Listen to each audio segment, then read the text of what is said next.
Ešte raz vás tu takto všetkých vítam z rôznych krajín, a z rôznych časov.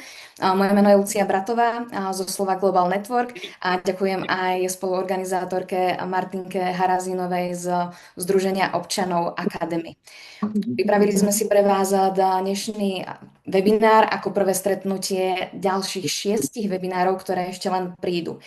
Nebudeme nás veľmi na začiatok predstavovať, pretože budeme mať možnosť sa stretnúť ešte v nasledujúce webináre, pretože dnes chceme od vás vyzbierať témy, ktorým by sme sa mali venovať. A bude to fungovať tak, že v pravom hornom rohu si nájdete QR kód, ktorý keď nás dielate, tak budete mať možnosť počas celého večera nám napísať témy, o ktoré by sme sa mali my zaujímať a na ktoré by sme mali pripraviť webináre. Môžete tam písať len nejaké slova, prípadne celé názvy tém a my počas večera v jednej časti to hlasovanie zastavíme a spracujeme všetky témy do hlasovania. A úplne na záver budeme hlasovať z 15 tém približne, ktoré sa budú vyberať a vám budete vlastne ten záujem vy zaznačovať, aby sme potom mohli tých nasledujúcich 5 webinárov pripraviť podľa tých vašich tém, za ktoré sa čo najviac zahlasuje. Ako už bolo spomenuté, tak táto téma návrat domov na Slovensko, aká je realita, príležitosti a odvážne rozhodnutia všetkých Slovákov, ktorí sa buď rozhodnú aj vycestovať, ostať v zahraničí, ale aj potom teda samozrejme vrátiť, tak zaujala veľa ľudí. A mali sme potvrdenú účasť 190 plus. Naozaj sa nám prihlasovali Slováci ešte aj teraz tesne pred začatím, takže veľmi si vážime aj túto účasť a hneď pokračujeme ďalej. Pán Probst z Prahy má zdvihnutú ruku. Ďakujem za slovo, ja len, že ten Mentimeter ešte asi nemáte spustený, tak len dajte vedieť, že kedy to bude fungovať. Nech sa páči, môžete. Ja som chcela doplniť, tí, ktorí nemáte skúsenosti, keď si zoberiete mobil a otvoríte si fotoaparát, namierite na ten QR kód a vlastne potom sa vám objaví taký žltý link, na ktorý kliknete a vlastne už môžete vyplňať. To je jedna alternatíva. Keď vám to nefunguje cez fotoaparát, tak môžete si otvoriť svoj webový prehliadač, kde napíšete menti.com a dáte tam toto číslo, ktoré je uvedené pod QR kódom 3231 a 5139 a vlastne vás to hodí do tohto Mentimetra. Čiže nech sa páči, môžete už teraz začať postovať viacero tém, nielen jednu, môžete tam kľudne dať 10, 20 témy, návrhy, odporúčania, čo potrebujete vy a aké sú vaše potreby, čomu my sa budeme venovať v nasledujúcich webinároch. Ešte taká technická vsúka. Úplne perfektné a ďakujeme za ňu, pretože je pravda, že nie každý s tým má takto skúsenosť a ja len teda odzdravím do Prahy Andreja a pozerám sa naozaj aj do chatu, pretože nám úžasne píšete, z akých krajín sa stále prihlasujete a ten chat môžete potom využívať aj na otázky. Takže na to Menti smerujte tie témy tých následujúcich webinárov a pokiaľ budete mať otázky na rečníkov alebo na čokoľvek, tie môžete smerovať do chatu. Takže ďakujem krásne a odovzdávam rovno aj takto slovo Martinke na úvod do problematiky. Nech sa páči. Ďakujem veľmi pekne, Ľudská. A ja som úplne nadšená, že toľko ľudí, toľko Slovákov sa stretlo na jednom mieste. Len skrátke o nás, Združenie občanov Akadémie, my pôsobíme od roku 2000, zameriavame sa na vzdelávanie, sme vlastne skupina lektorov, psychológov, sociálnych pracovníkov, koučov, mentorov, kariérnych poradcov. A pred 4 rokmi, a vlastne pôsobíme od roku 2000, a pred 4 rokmi sme rozšírili naše pôsobenie aj do zahraničia celosvetovo. A využili sme aj túto príležitosť, kedy oslovujeme Slovákov žijúcich v zahraničí, aby sme im pomáhali v rôznych oblastiach, či cez školenia, coachingy, mentoringy alebo kariérne poradenstvo. A o čom bude teda môj vstup? Poprosím ďalší slajd. Takže len v skratke týchto 5 bodov. Takže dáta, ktorým vás chceme možno zaskočiť, prekvapiť, alebo uistiť, alebo zastrašiť. Proste dáta, ktoré sú overené. A povieme si takých 7 dôvodov, prečo by sa Slováci, alebo prečo sa Slováci vracajú na základe aj takých našich prieskumov a takisto kolegov, ktorí pracujú so Slovákmi, žijúcimi v zahraničí, teda so slovenskou diasporou. A aby to nebolo také veľmi optimistické, tak aj 7 dôvodov, prečo sa nevrátiť. To je presne to, ako bolo v tej zátvorke, že nevrátiť. A potom ten štvrtý bod, že ako sa môžeme navzájom prepojiť, ako sa spojiť so Slovenskom aj bez toho fyzického návratu. A ak stihneme aj takú osobnú kalkulačku, že by vám vyšlo, či sa vrátiť alebo nevrátiť. Ďakujem. Takže poďme na tie dáta. Nebudem rozprávať o všetkých tabulkách. Ja verím, že sa dohodneme, aby ste všetci túto prezentáciu dostali. Ale také zaujímavé údaje, možno vás prekvapí, že viac ako 1 000 000 Slovákov žije v zahraničí. Ale je to len odhad. Tých Slovákov je v zahraničí oveľa viacej. Napríklad len v Európe je to okolo 400 000. Tieto údaje, samozrejme, z roku 2023-2024 nemali sme aktuálnejšie údaje. Zaujímavé číslo je napríklad, že viac ako 240 000 ľudí pracuje v Čechách. Že už iba ten 1 000 000 je naozaj také obrovské číslo, že nie ste len taká malá skupina, lebo keď si vezmete, že spočítame Bratislavu a Košice dokopy, tak to je približne taký počet, ako je vás v zahraničí. Takže taký zaujímavý údaj. Takže každý 10. Slovák je preč. Poprosím ďalšiu takú tabuľku s dátami. Ekonomika platy, no to je taká často diskutovaná téma a vybrali sme práve tieto európske. Nemecko je práve takou top destináciou aktuálne Slovákov, ale čo sa týka množstva, tak Česká republika. My si budeme hovoriť za chvíľu, čo sa týka tej ekonomiky a platovej situácie. Tu som chcela hlavne zdôrazniť to, že tá strata emigranta alebo toho Slováka, ktorý odíde, a najmä čo sa týka vysokoškolsky vzdelaného Slováka, tak vlastne Slovensko stojí skoro 3 milióny za celý jeho produktívny život, čo sa týka teda daňových príjmov a produktivity a tak ďalej. Môžeme ďalšiu. Čo sa týka toho, že kde zaostáva Slovenská republika, tak to je také skloňované, to naše zdravotníctvo, aj školstvo, verejná správa, výskum, čo nie je až také porovnateľné práve s tými vyspelejšími krajinami. Ale čo je zaujímavé, tak naozaj niektoré sektory veľmi rýchlo napredujú. IT sektor, finančno-technický, ale takisto aj poradenský sektor, kde naozaj tie platy až dramaticky stúpli, že sú porovnateľné s zahraničnými. Môžeme ďalej? Ja vás nechcem zahltiť až toľkými číslami, takže toto je len na také na možno inšpiráciu alebo také nabudenie.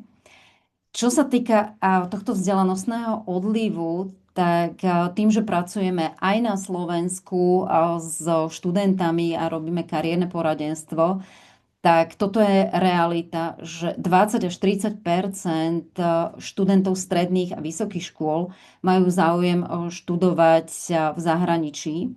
A keď robíme kariérne poradenstvo na stredných školách, tak naozaj je to tak, že niekedy je to až 40%. Teraz hovorím z vlastnej skúsenosti. Čo sa týka počtu slovenských študentov je to viac ako 30 000, a to je z roku 2023, ale toto stúpa. A vieme, že väčšina práve týchto študentov sa už nevracia. A v tomto robí úplne že skvelú prácu LEAF, pretože cez svoje aktivity naozaj sú veľmi úspešní v tom, aby sa títo úžasní ľudia vrácali naspäť. Môžeme ďalej? Zdravotníctvo. Fú, tak to je tak veľký alarm. To je naozaj informácia z roku 2025, že až 2/3 medikov, študentov fakulty medicíny, či už je to v Martine alebo v Košiciach, v Bratislave, tak zvažujú odchod.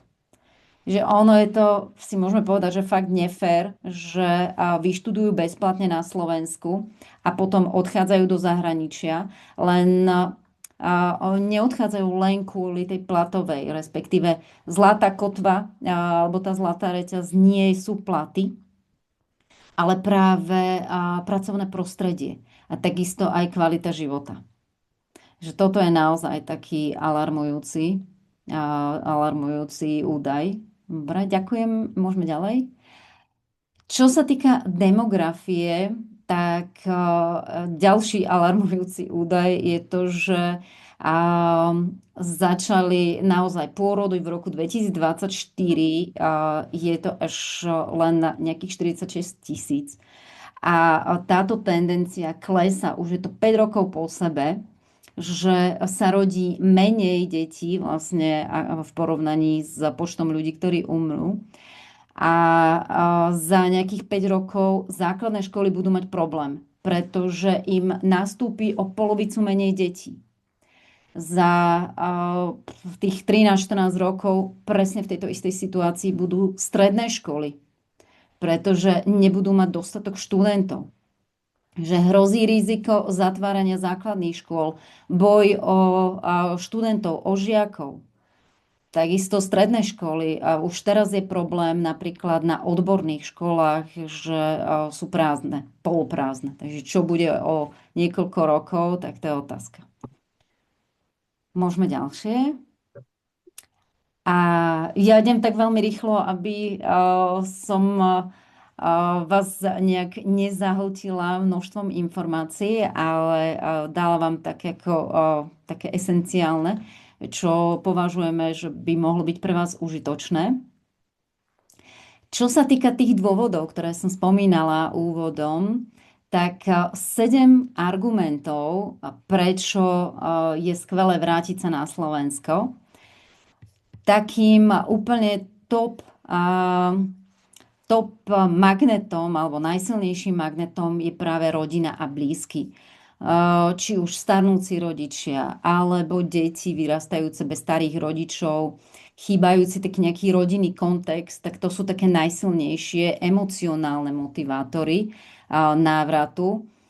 Výskumy, najmä OECD, potvrdzujú, že tieto rodinné väzby sú v rozhodnutí o návrate fakt, že faktor číslo 1. Skôr pred tými ekonomickými úvahami alebo nejakými takými ako kariérnymi kalkuláciami. Takže, ale nejde tu len o nejaký taký sentiment, ale berie sa do úvahy taký dlhodobý dopad na duševné zdravie, kvalitu vzťahov, pocit identity, lebo ľudia, ktorí odišli v mladosti a vrátili sa v strednom veku, tak čo máme skúsenosti s navrátilcami, tak opisujú ten pocit, oni to tak nazývajú, že zakorenenie. Že taká jedna z tých najcennejších vecí, ktorú získali tým návratom. Že rodina, blízky, to je ako top dôvod. Druhý dôvod je rastúca ekonomická atraktivita, ale to už som spomínala, na vybrané sektory. Vybrané sektory IT, financie, biotek, poradenstvo. Tie platy sa naozaj dramaticky priblížili k takému európskemu priemeru, ale v iných teraz sa bavíme skôr o Bratislave a väčších mestách a tieto sektory, ale čo sa týka iných sektorov a menších miest, tak tá ekonomická atraktivita je samozrejme nižšia. Tretí dôvod, kvalita života, príroda a také pomalšie tempo. Asi o prírode nemusím hovoriť, lebo stačí od Bratislavy sadnúť do auta, za hodinku ste v horách. A to je asi také aktívum, ktoré západné metropoly jednoducho veľmi nemôžu poskytnúť. Takisto slow life, work-life balance, to také naberá naozaj na váhe. A Slovensko, vlastne, čo sú medzinárodné prieskumy, napríklad Expat Insider, tak zaraďujú Slovensko veľmi priaznivo, čo sa týka prístupu prírody a takisto čo sa týka vnímaného stresu. Štvorka. Prečo? Ďalší argument. Efekt malého rybníka. Efekt malého rybníka, že vlastne pre Slováka žijúceho v zahraničí môže byť návrat domov takým aj strategickým krokom práve tomuto efektu. Keďže v globálnom silnom prostredí možno ste len jeden z mnohých, no na Slovensku tie vaše skúsenosti, štandardy, know-how sa stávajú takou výraznou konkurenčnou výhodou. Pretože to, čo bolo vonku bežné, tak práve tu na Slovensku je nadštandard. A tu môžete rýchlejšie rásť, môžete získať väčší vplyv, presadiť svoje nápady a tak ďalej. Takže vlastne preloženie veľkej ryby z veľkého rybníka do malého. Piatý argument je práve sociálny kapitál. Vzťahy, komunita. Ono to, že kým ste odišli, tak tu ste dlhé roky budovali svoje vzťahy, rodina, priatelia, kolegovia, susedia, rôzne ďalšie neformálne siete. A zase v zahraničí ste to museli budovať od nuly a ono väčšinou je to tak, že tam nikdy nedosiahneme nejakú takú rovnakú hĺbku ako na Slovensku. Šiestý bod, výchova detí. V tom slovenskom kultúrnom kontexte, tak jazyk, kultúra, hodnoty, rodinná sieť, že to sú také praktické dôvody návratu. Ale zase na druhej strane dvojazyčnosť, aj ten medzikultúrny kontext sú tiež obrovské dary, že keď sa to vlastne deti vychovávajú na Slovensku. A potom vlastne ten 7. bod, konkrétna pracovná príležitosť, keď už máte nejakú konkrétnu pracovnú pozíciu, že už máte jasnú predstavu, kde by ste sa chceli uplatniť. V skratke. Poprosím ďalší slajd a ja by som bola rada, keby ste sa tak vy zadefinovali, že v tejto matici, kde sa nachádzate, je to matica motivácie a podmienok. Takže či je silná alebo slabá motivácia, dobré alebo slabé podmienky. Samozrejme, keď je silná motivácia a dobré podmienky, to ak ste v tom zelenom kvadrante, tak stratégia super, poďme do toho, plánujte aktívne návrat, realisticky a tešíme sa na vás. V prípade, že tá motivácia je teda silná motivácia, ale tie podmienky vám až tak nevyhovujú, tak stratégiou je práve to, zvažujte cirkuláciu, to znamená, že nejaký pobyt na Slovensku, alebo remote práca, alebo založenie podnikania na Slovensku, už nejaké také kompromisy. Ak ste v modrom kvadrante, to znamená, že slabá motivácia, ale sú dobré podmienky, tak tam najlepšie je, že naozaj, keď budete pracovať na prepojení so Slovenskom, mapovací príležitosti, aby stúpala tá vaša motivácia. A potom červená, červený kvadrant, slabá motivácia, aj slabé podmienky, tak to neznamená, že v úvodzovkách úplne zabudnem na Slovensko, ale práve túto stratégiu môžete využiť, že investujete do posilňovania vzťahov zo Slovenska. Bez toho, aby ste boli fyzicky prítomní, tak či už cez rôzne aktivity, síce budeme na konci hovoriť o tom, že ako sa môžete spojiť so Slovenskom, posilniť tie vzťahy a rôznymi spôsobmi. Že možno otázka na vás, ak chcete pozdieľať, že v ktorom kvadrante sa nachádzate, či v zelenom, žltom, červenom alebo modrom. Môžete kľudne hodiť do chatu, alebo jednoducho porozmýšľate. Dobre, čo sa týka, aby sme neboli takí veľmi optimistickí, ale aj realistickí, tak prečo zostať v zahraničí, prečo sa nevrátiť, tak aj z našich prieskumov, čo pracujeme so Slovákmi, takisto čo sme od našich partnerov dostali informácie, tak hneď to prvé, to už sme aj spomínali, kariérne a platové obmedzenia v tých sektoroch, ktorí sa až tak nevyvíjajú a samozrejme aj niektoré regióny, ktoré zaostávajú, ako samozrejme Banskobystrický, Bratislavský región je na tom najlepšie. Kvalita zdravotníctva, verejných služieb, či už sú to dlhé čakacie doby, alebo nedostatočne vybavené nemocnice, hlavne v menších regiónoch. Kvalita samozrejme závislá od lokality alebo aj od osobných kontaktov. Takže toto môže byť také proti návratu. Tretím takým argumentom je inštitucionálna nedôvera a tá systémová frustrácia.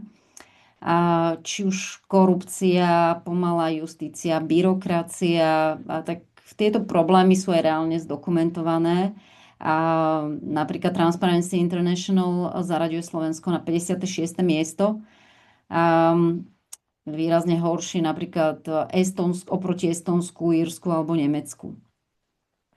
4. Medzinárodné kariérne príležitosti a sieťovanie, tak napríklad mnoho Slovákov práve odchádza, že vyslovene, že do Prahy, pretože tam tá fyzická prítomnosť v medzinárodných centrách je strategickou výhodou a sú bližšie k potenciálnym partnerom, takže ten presun môže mať dlhodobé kariérne dopady. Ten reverzný kultúrny šok, toto často aj naši klienti popisujú, že keď sa vrátili po nejakých 5, 10, 15 rokoch, tak zažívajú také prekvapenie z toho, ako veľmi sa oni zmenili a ako vnímajú, že ich to okolie nedokáže pochopiť. Takže ten reverzný kultúrny šok, že to je taký pocit, že tie zahraničné skúsenosti, jedna vec, že nie sú ocenené, ale aj, že vlastne je tam iné tempo, štýl práce, cítia, že nepatrím sem ani tam, takže to je taký paradox. 6, to ani nemusím bližšie popisovať, partner nie je ochotný sa vrátiť. A potom tie vzdelávacie možnosti pre deti v medzinárodnom kontexte, tie medzinárodné školy, prirodzená diverzita, ten cudzí jazyk ako denný pracovný jazyk, najmä angličtina, tak pre niektorých rodičov sú tieto faktory a pre budúcnosť detí rozhodujúce. Takže tak veľmi skrátke, 7 za, 7 proti. Poprosím ďalší slajd. A čo sa týka prepojenia, že keď sa nachádzate či už v tom modrom kvadrante alebo červenom kvadrante, tak my odporúčame, že udržiavať tie vzťahy so Slovenskom. Prvá možnosť cez mentoring a zdieľanie svojich skúseností. či už ako mentor, coach, alebo univerzity veľmi oceňujú prakticky ľudí z praxe vo forme prednášok, či už online alebo osobne. A zapájanie sa do týchto mentoringových programov, ja som dala SBA, Slovak Business Agency, ale aj Leaf cez ich program Growni, tak o tom bude vlastne Katka rozprávať, alebo niekto zo zástupcov Leafu. Poprosím 2. Druhá možnosť cez investovanie, či už podporu startupov, investovanie do podielových fondov. Skvelá vec je aj kúpa nehnuteľnosti, pretože to už si tak pripravujete nejakú takú ako praktickú kotvu, že aby ste sa tam vracali, alebo budete prenajímať. Takisto podpora či už neziskoviek alebo rôznych iniciatív, sociálnych kreatívnych projektov. Môžeme ďalej.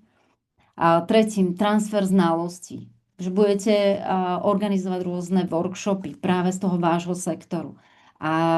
Municipality, najmä obecné úrady, ale mestské, takisto vúcky veľmi oceňujú, keď zo zahraničia slovenskí odborníci zdieľajú dobré príklady svojej praxe.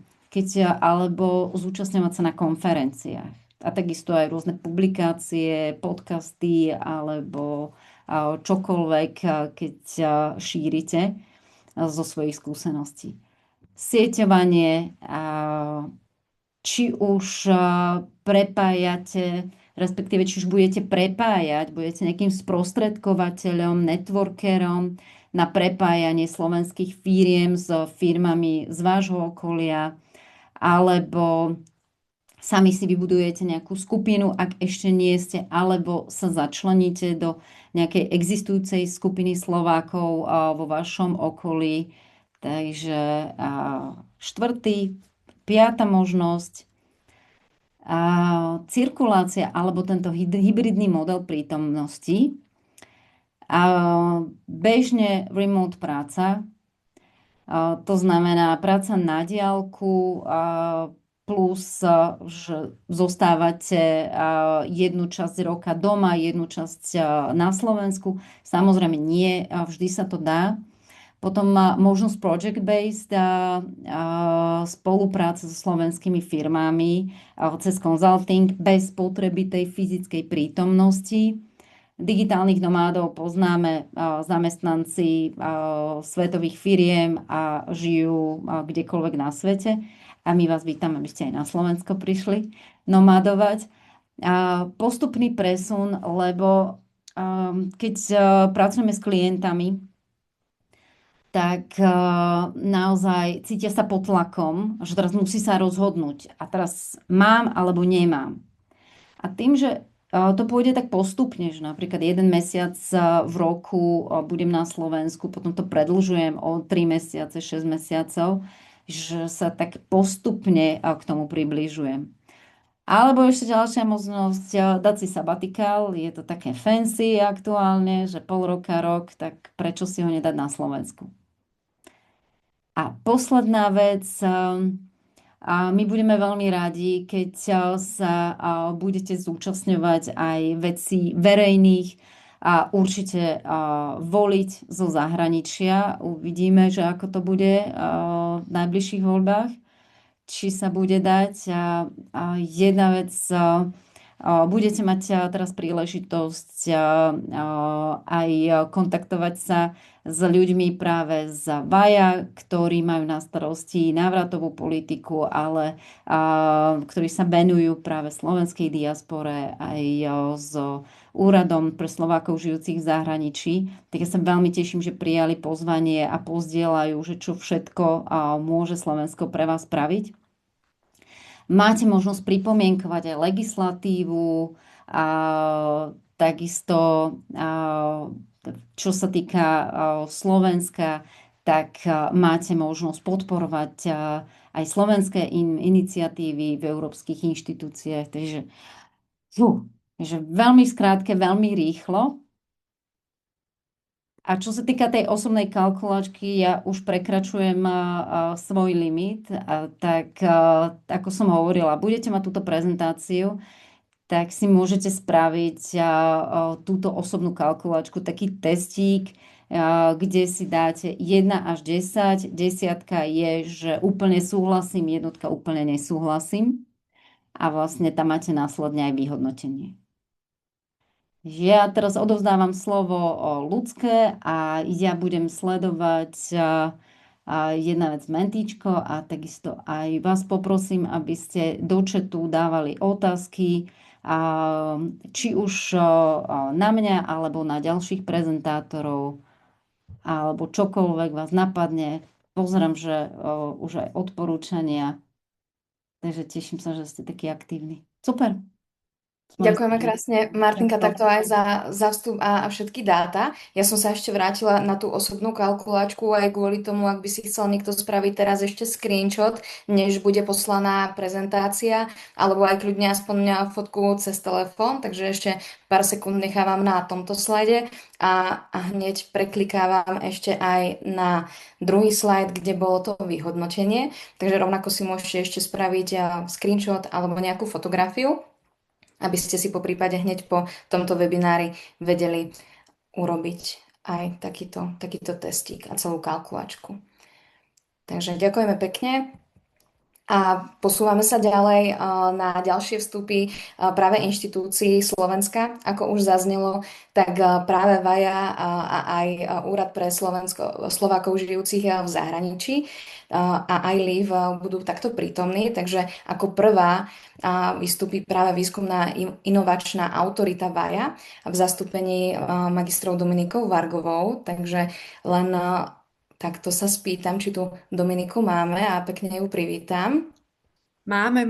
Pekný večer vám všetkým prajem. Som veľmi rada, že sa môžem zúčastniť tohto podujatia. Pozdravujem vás všetkých, našich krajanov zo všetkých kútov sveta, z ktorých ste sa prihlásili. Príjemný večer prajem.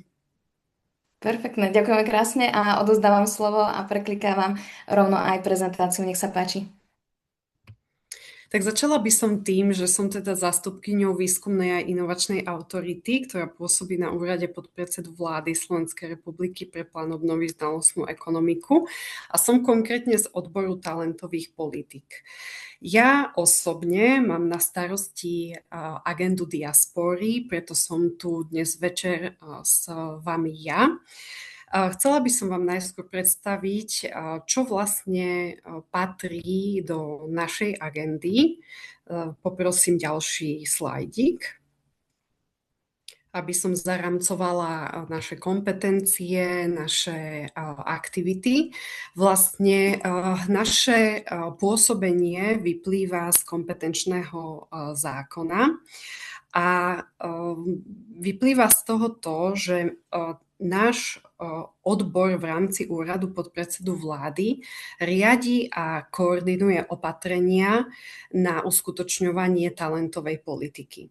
Tú talentovú politiku my tvoríme s ohľadom na také 3 cieľové skupiny. Prvou skupinou je domáci talent. To sú Slováci, študenti, kvalifikovaní odborníci, teda už v produktívnom veku, ktorí sú na trhu práce. A vyvíjame teda a tvoríme politiky na podporu tohto talentu, teda nás všetkých Slovákov. Ku druhej cieľovej skupine patria cudzinci, zahraničný talent. Takže cielime na potreby cudzincov, ktorí prichádzajú na Slovensko, či za štúdiom, či za prácou, alebo ako partneri Slovákov a Sloveniek. A treťou skupinou ste práve vy, zahraniční Slováci, diaspora. Čiže tieto tri cieľové skupiny máme v našom hľadačiku. Aby ste si vedeli predstaviť aj v praxi, čo znamenajú tie opatrenia, čo znamenajú tie politiky na podporu talentu v týchto 3 skupinách, tak len pre stručnosť a pre predstavu uvediem, že napríklad v rámci domáceho talentu Je to podpora žiakov a študentov v iniciatívnosti a podnikavosti. Čiže náš odbor talentových politík podporuje napríklad vedenie predmetov, na ktorých sa tá iniciatívnosť a podnikavosť vyučuje. Alebo zavádzame inovácie v prijímacích konaniach na vysoké školy, aby vysoké školy vedeli efektívne lákať a udržiavať našich stredoškolákov, aby ostali študovať na Slovensku, aby využívali všetky plusy, ktoré vyplývajú z toho, že ostanú študovať na Slovensku, lebo aj tá možnosť tej cirkulácie, to znamená zahraničných pobytov a stáží, je predsa bohatá. No a pokiaľ ide o zahraničný talent, tak náš úrad podporuje jazykovú integráciu cudzincov z našich prostriedkov sa financuje jazyková príprava cudzincov, ktorí prichádzajú na Slovensko napríklad za prácou.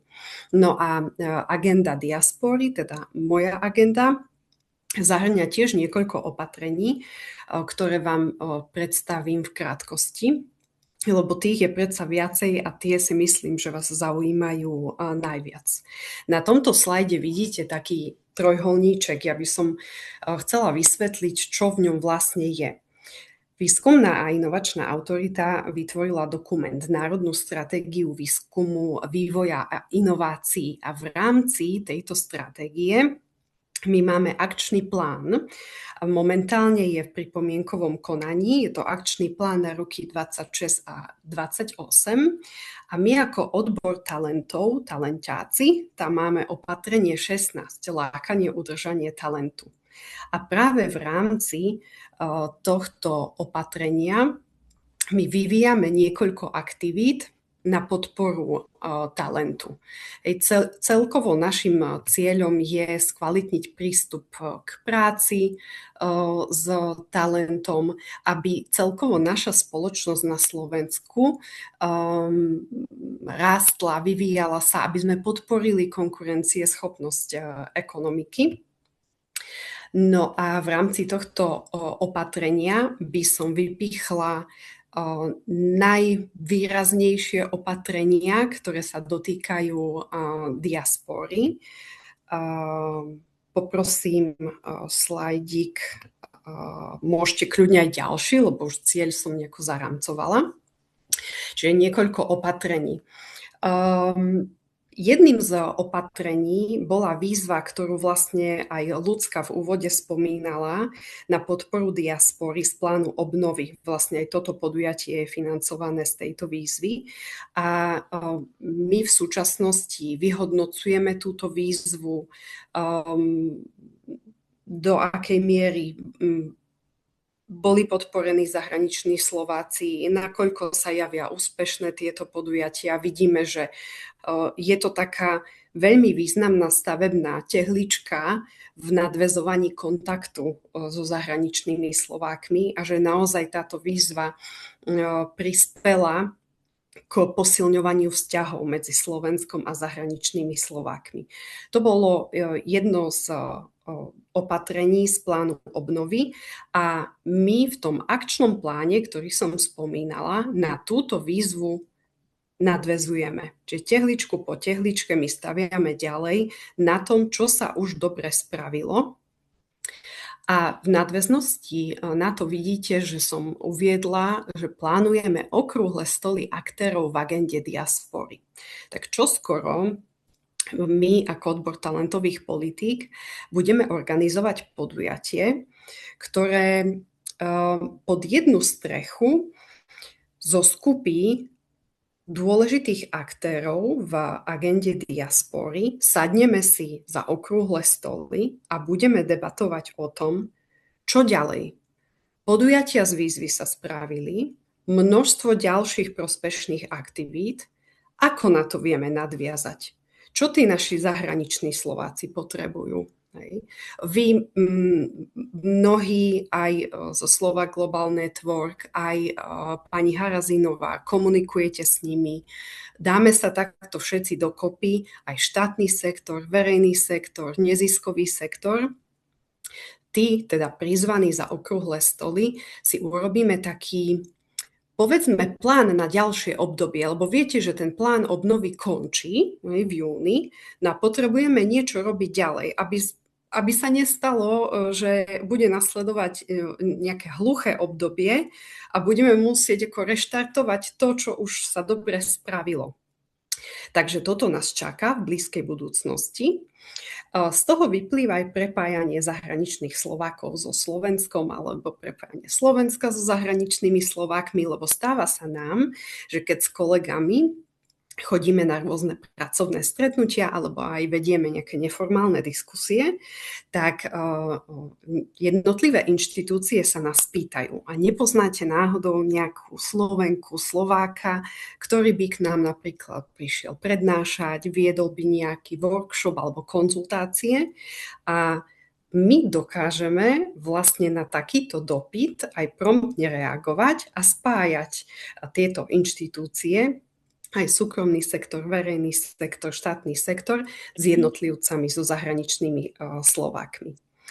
Len teraz si možno hovoríte, no tak to sú také ad hoc aktivity. Oni potrebujú vlastne aj nejak sa formalizovať, potrebujú mať nejaký rámec, v ktorom sa budú realizovať aj na nejakej na nejakom systémovom základe, aby jednoducho sa tie aktivity opakovali, aby boli pravidelné, aby z toho bol projekt s väčším dopadom na slovenskú spoločnosť.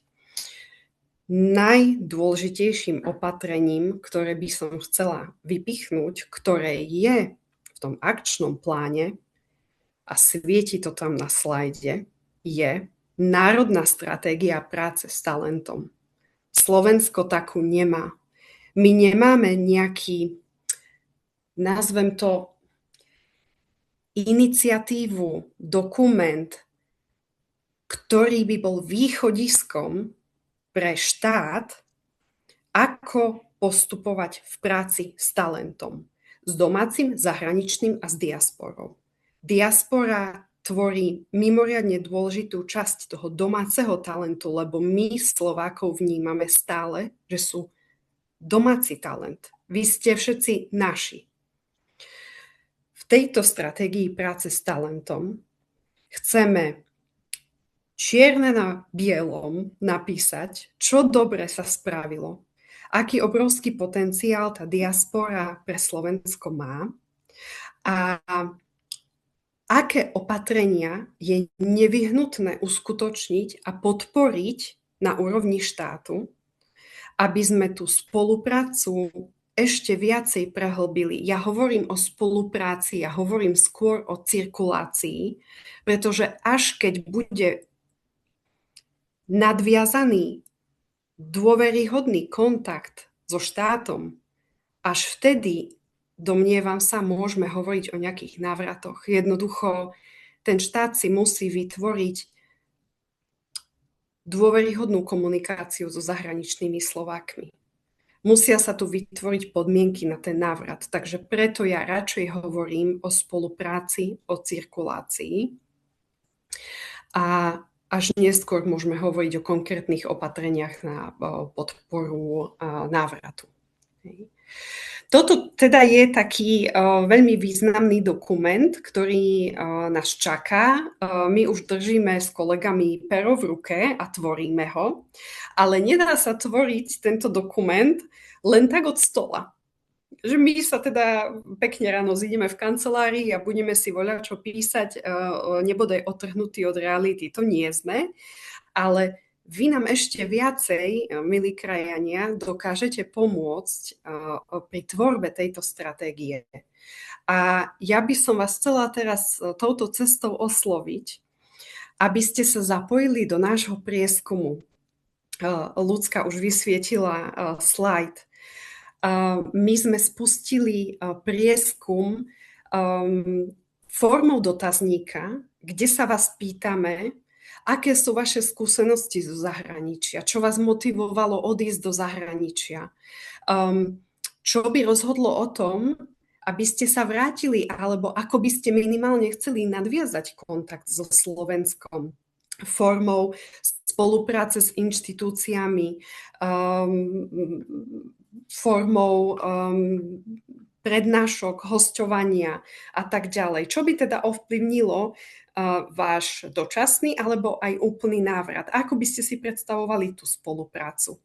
Pretože ja, odkedy sa venujem tejto agende, tak vidím, že zahraniční Slováci majú, ja to poviem otvorene, taký zdravý pohľad vďaka odstupu na to, čo sa deje na Slovensku. Lebo my niekedy na Slovensku sa cítime byť zahltení tým, čo sa tu deje, a vy prinášate taký svieži pohľad na to, čo sa deje v našej spoločnosti a viete to posúdiť, ja by som si dovolila povedať tak triezvejšie jednoducho, aj vďaka tomu know-how, skúsenostiam zo zahraničia. Viete porovnávať, viete oceniť viac to pozitívne, čo na Slovensku máme, ale taktiež vypichnúť také kritické body, že s týmto by bolo dobré niečo spraviť, posunúť to vpred.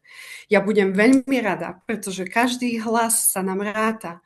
Ak sa vyjadríte v tomto dotazníku, je naozaj stručný, raz, dva ho vyplníte, ale pre nás bude veľmi veľa znamenať, lebo naozaj len na spoľahlivých dátach my vieme vyargumentovať tie naše opatrenia, ktoré my potom posunieme na tie vyššie miesta, ktoré budú rozhodovať o tom, či tá národná stratégia práce s talentom sa príjme alebo nie.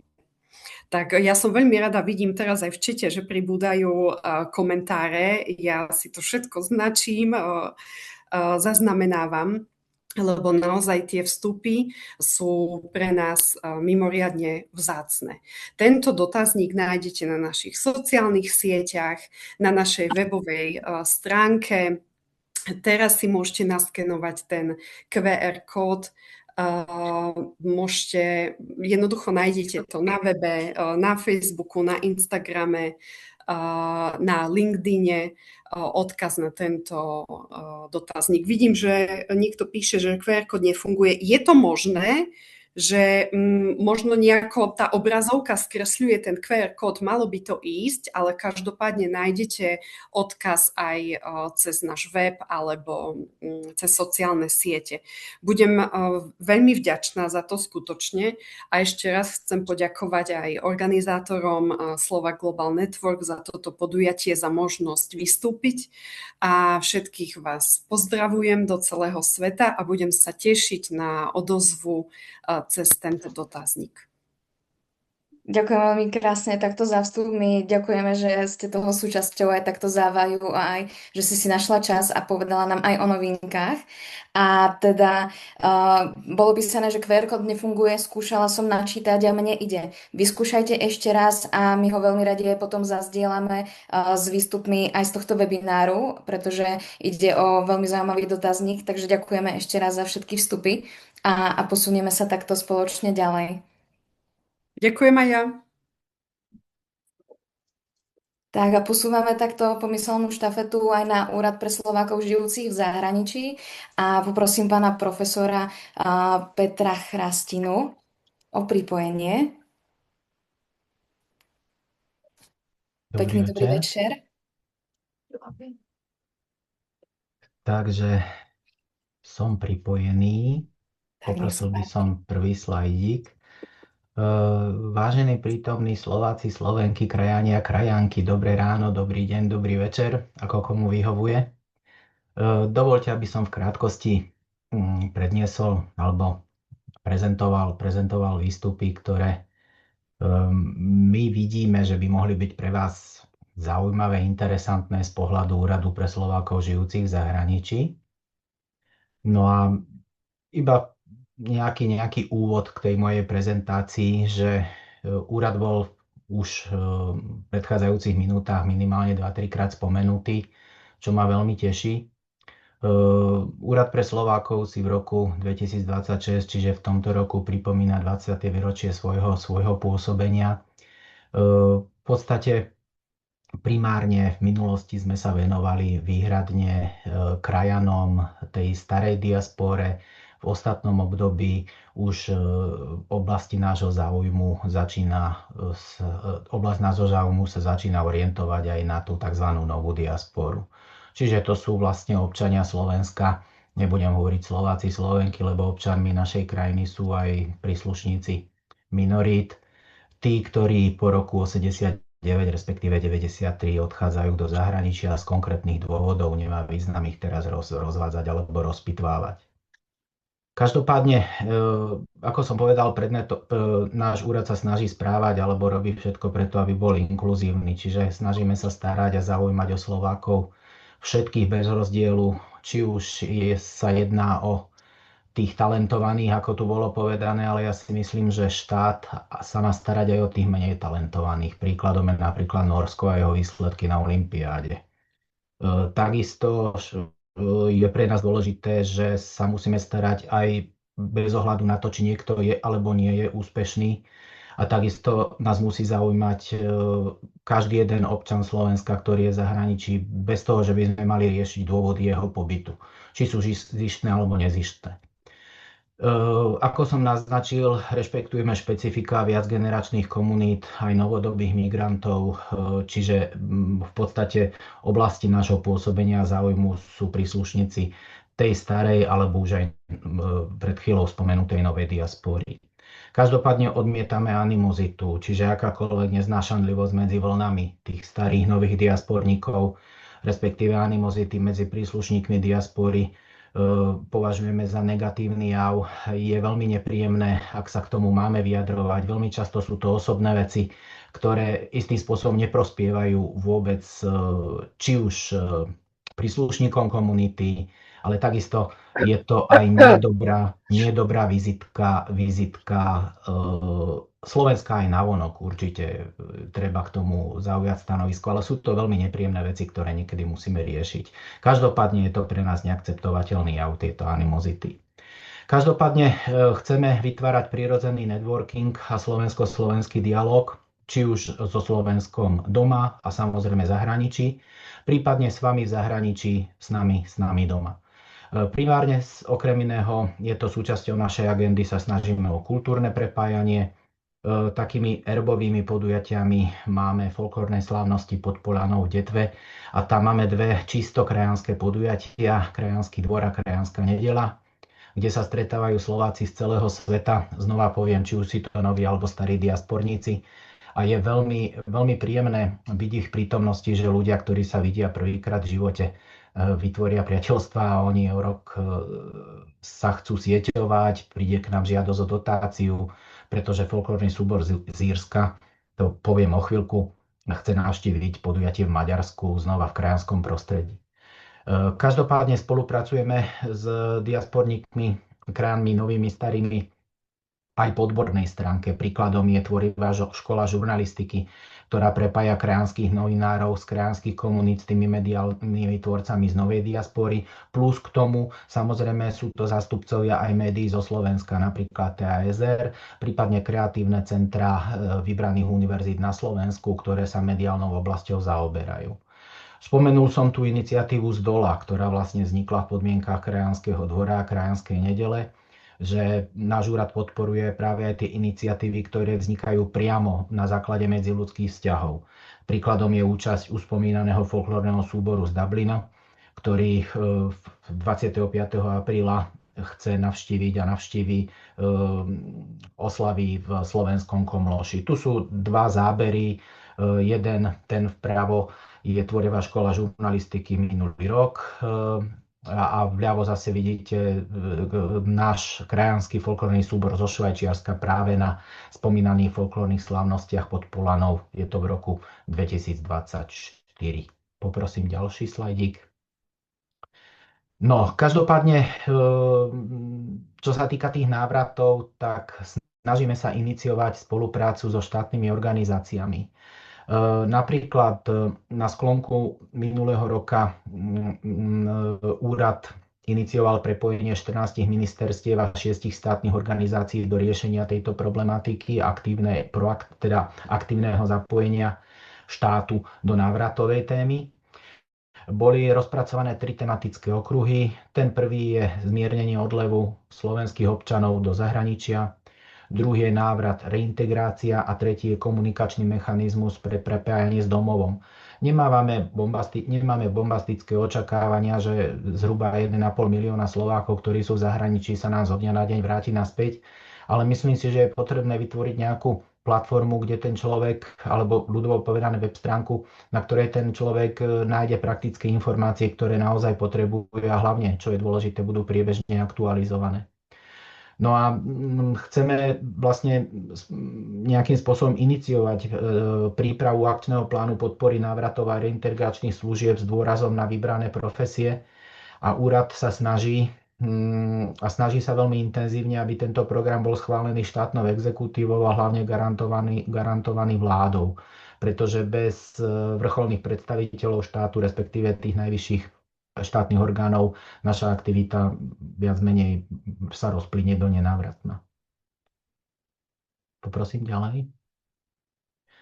No a práve tou platformou by mala byť digitálna platforma, už spomínaná stránka Návraty.sk v príprave, ktoré by malo vlastne reprezentovať jedno centrálne miesto s autentickými informáciami priamo z rezortov, ktoré by boli, ako som povedal, priebežne doplňané.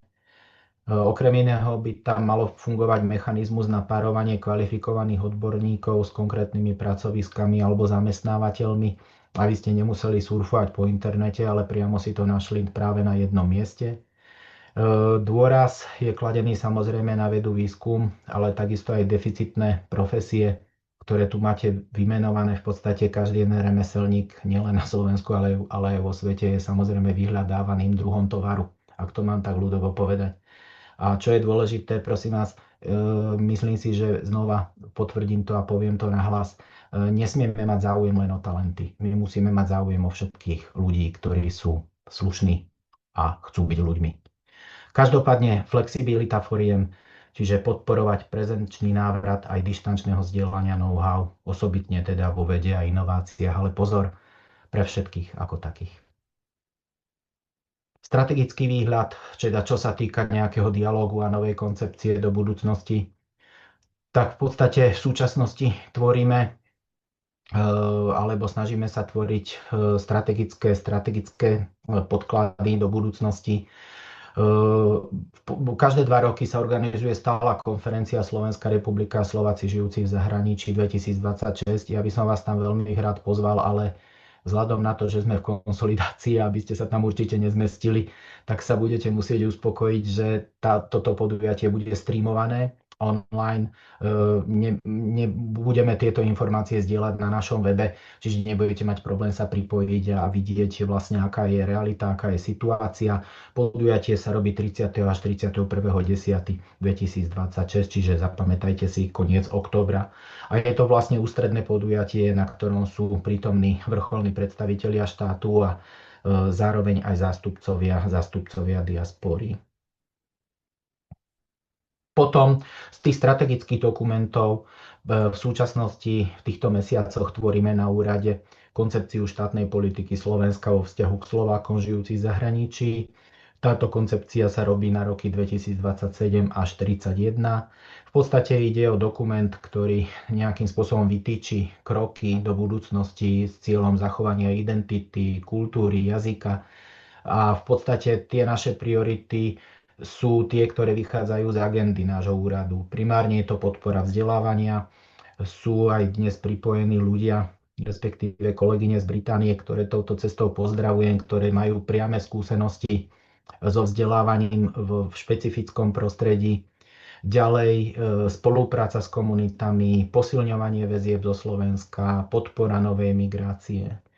Zároveň otvára úrad priestor pre postrehy, podnety nielen k tvorbe alebo k aktualizácii strategických dokumentov. Prosím, sledujte našu internetovú stránku.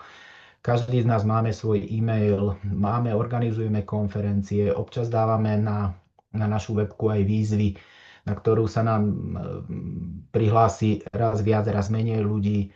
Čiže sme tu pre vás a prosím, neberte moje slova ako nejaké slova do vetra, iba preto, že sa to slúši a patrí. A čo? Ešte raz ďakujem vám za pozornosť, dúfam, že som vás neodradil. Ak máte nejaké otázky, dajte prosím do chatu, budem sa snažiť odpovedať, prípadne je tu môj mailový kontakt.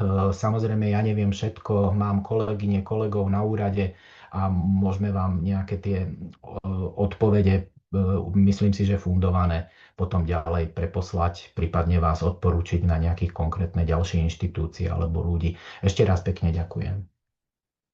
Ďakujeme krásne, pán profesor Chrastina, takto aj za zadefinovanie aj toho talentu, ako ste to pomenovali.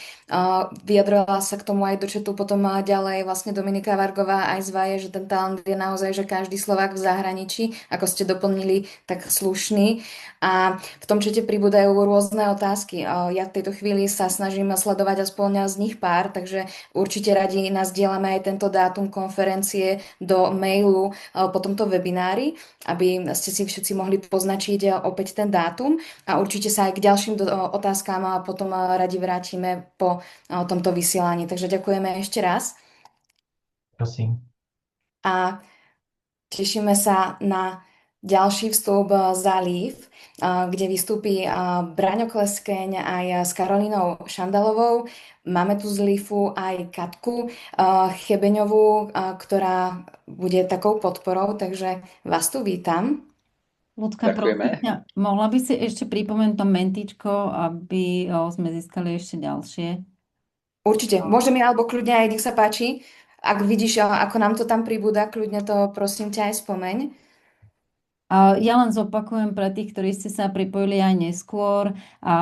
Keď vidíte aj teraz na prezentácii v pravom hornom rohu, je QR kód, ktorý poprosíme zoskenovať a vlastne vyplniť tam, je to vlastne taký loop, teda pool vašich názorov alebo požiadaviek, potrieb, aké témy by ste chceli riešiť v následujúcich webinároch, pretože pripravujeme ešte ďalších 5 online webinárov a chceli by sme pokryť také vaše najurgentnejšie potreby, že budeme veľmi radi, keď pozdieľate. Takže zoskenovať QR kód alebo vo vyhliadači dať menti.com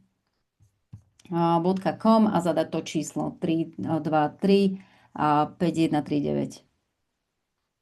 Lebo za chvíľu vlastne to uzavrieme, tak aby sme mali aj od vás, Presne tak. Ďakujeme aj za to doplnenie a presne ako povedala Martinka, naskenovať, ukáže sa vám tam priestor, kde máte možnosť písať rôzne témy a za malú chvíľu budeme tieto témy potom zhodnocovať a budete môcť za ne hlasovať, aby sme vedeli, čo je pre vás dôležité a čo v ďalších webinároch má zaznieť. Takže ešte raz vyzvem aj LEAF a vítajte. Pekný večer. Ďakujeme. A Lucia, už môžeme ísť? Áno, nech sa páči. Perfekt. Tak ďakujem veľmi pekne. Moje meno je Branislav Kleskeň, občianske združenie LEAF, okolo 14 rokov pôsobíme na Slovensku. Ďakujeme veľmi pekne organizátorom Slovak Global Network, že máme možnosť tu byť vôbec. Veľmi si to vážime, ďakujeme veľmi pekne. A ak dovolíte, aby som len zazdielal, ktoré sú aké sú praktické príležitosti, ktorými môžeme pomôcť akoby pri práci so Slovákmi v zahraničí. Ešte ak môžem poprosiť o stránku naspäť, ja len to zafrendujem celé, ak dovolíte, a potom skúsim to robiť čo najrýchlejšie, Lucia, aby to išlo. Takže za prvé, že ja len vysvetlím, my sme organizácia, tam na spodu máme napísané, my chceme akoby, že svetové Slovensko, super svetovú kvalitu, že naozaj nie sme parádna krajina, ekonomické, vzdelávanie, zdravotníctvo, čokoľvek si doplníte, to my chceme a na to robíme niečo, my to voláme komunita kultivátorov, takí tí change makers, že čo sú tí ľudia, ktorí proste vybudujú super inštitúcie, či sú to firmy, alebo je to vo verejnom sektore reformy, kto robí, alebo proste neziskové organizácie, čo budú. A my na to robíme s ľuďmi, ktorí sa snažia takéto organizovať budú. To, čo hovoril pán Chrastina, tak my sme asi skoro na tom spektre, to, čo asi by pán Chrastina definoval, že tí talentovaní, že proste takí furt tí aktívni, čo furt niečo riešia, tak to je ten typ ľudí, s ktorými robíme. Od stredoškolákov až cez vysokoškolákov, 30, 50, akokoľvek starí ľudia, proste sme starší ľudia, proste tak so všetkými, akoby, hej. Ale takí, čo sú tí aktívni a budujú proste rôzne organizácie. No ja by som potom navrhol, Lucia, by som navrhol ísť až na 3. stránku, potom začalo by som s ňou, môžeme ešte jedno, ešte tu, s tými QR kódmi.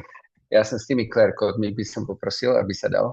Ja len skúsim, že ja tu zazdielam, že ak poznáte, že to, čo my vieme pomôcť pre vás, sú vlastne praktické príležitosti na spojenie so Slovenskom.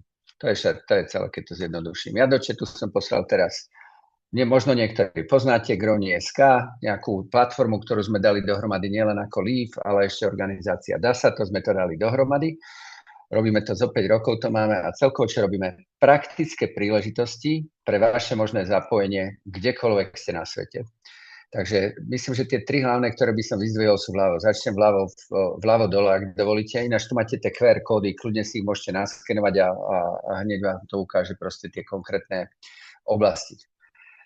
Cez nás, čo by ste si mohli nájsť, je práca. Takže zase my určite nebudeme mať prácu pre všetkých ľudí a vo všetkých regiónoch a vo všetkých oblastiach, to určite nie. Ale vždycky sa snažíme nájsť, že čo sú tie relevantné, zaujímavé pracovné príležitosti na Slovensku. A buď sú to dvotypu. Za prvé, ak sú aj tu dneska na kole vysokoškolskí študenti, tak máme, že stáže. A potom za druhé, ale áno, aj pracovné príležitosti na full time. Takže pre vás by to mohlo byť zaujímavé a to, čo sa my snažíme práve na tom, niekedy sú to bežné akoby práce, ale častokrát, čo sa snažíme, aby to bolo naozaj zaujímavé pre kvalitných ľudí s vysokými skúsenostiami, tak dúfame, že by to mohlo byť pre vás zaujímavé. Tak to je práca. A to je ale aj potom pre tých ľudí, ktorí by mali záujem napríklad, a už aj zvážujem, že by som sa chcel vrátiť na Slovensko. Super. No ale potom, že čo sú príležitosti pre vás ľudí, ktorí, no nie nezbytne, nezvážujem, že by som sa teraz chcel vrátiť, ale nejakým spôsobom by som chcel zostať zapojený. Tak myslím, že tie vľavo 2 hore, čo máme, tak sú proste následovné, by som povedal. Jedno je, že dobrovoľníctvo, to znamená pomoc, vaša odborná pomoc pre nejakú neziskovú organizáciu na Slovensku. To znamená, častokrát sa nám stáva, že tá potreba, ktorú ľudia majú v zahraničí, povedia, ja by som chcel pomôcť, ale Braňo, Leaf, ja len chcem pomôcť tým ľuďom, čo robia, že zlepšujú vzdelávanie. Nie, ja radšej robím environmentalistiku.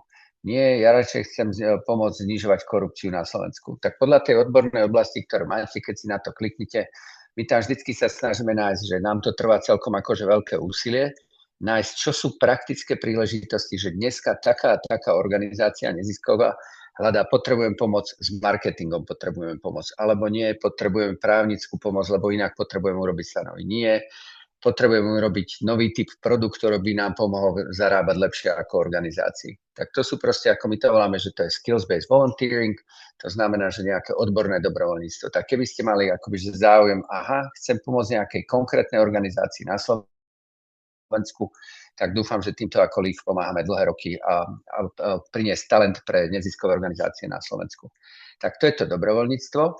No a vľavo potom by som povedal akoby, že mentoring, to je taký posledný, čo by som skončil, tu o ktorom by som hovoril, a to je, že mentoring, napríklad, či môžete pomôcť, je doslova napríklad, môžete si nájsť sami pre seba mentora, ale myslím si, že mnohí na tomto telefonáte môžete byť mentorom pre iných ľudí. Takže ten spôsob, ako to funguje, to znamená, že môžete sa zaregistrovať. Dneska máme rádovo v tej databáze máme približne asi 500 ľudí, ktorí sú ochotní darovať svoj čas pre rozvoj iných ľudí. Takže keby ste mali akoby záujem, tak ľudia môžete sa zaregistrovať tu, kde máte tu QR kód na mentoring na našej webovej stránke a tam ste mohli pomáhať konkrétnym jednotlivcom na Slovensku. Alebo zasa na druhej strane, keby ste chceli byť niekto mentee, príklad, tam nájdete aj ľudí, ktorí bývali v zahraničí dlhodobo, premýšľate nad návratom, tak tam nájdete ľudí, ktorí vám môžu pomôcť so svojimi skúsenostiami, čo robili alebo ako to urobiť, aby ten návrat pre nich bol čo najjednoduchší. Takže Lucia, by som takto povedal akoby, že o tých hlavných príležitostiach, ktoré máme. Potom možno jednu vec, ak by som poprosil jednu stránku naspäť, ak by sa dalo.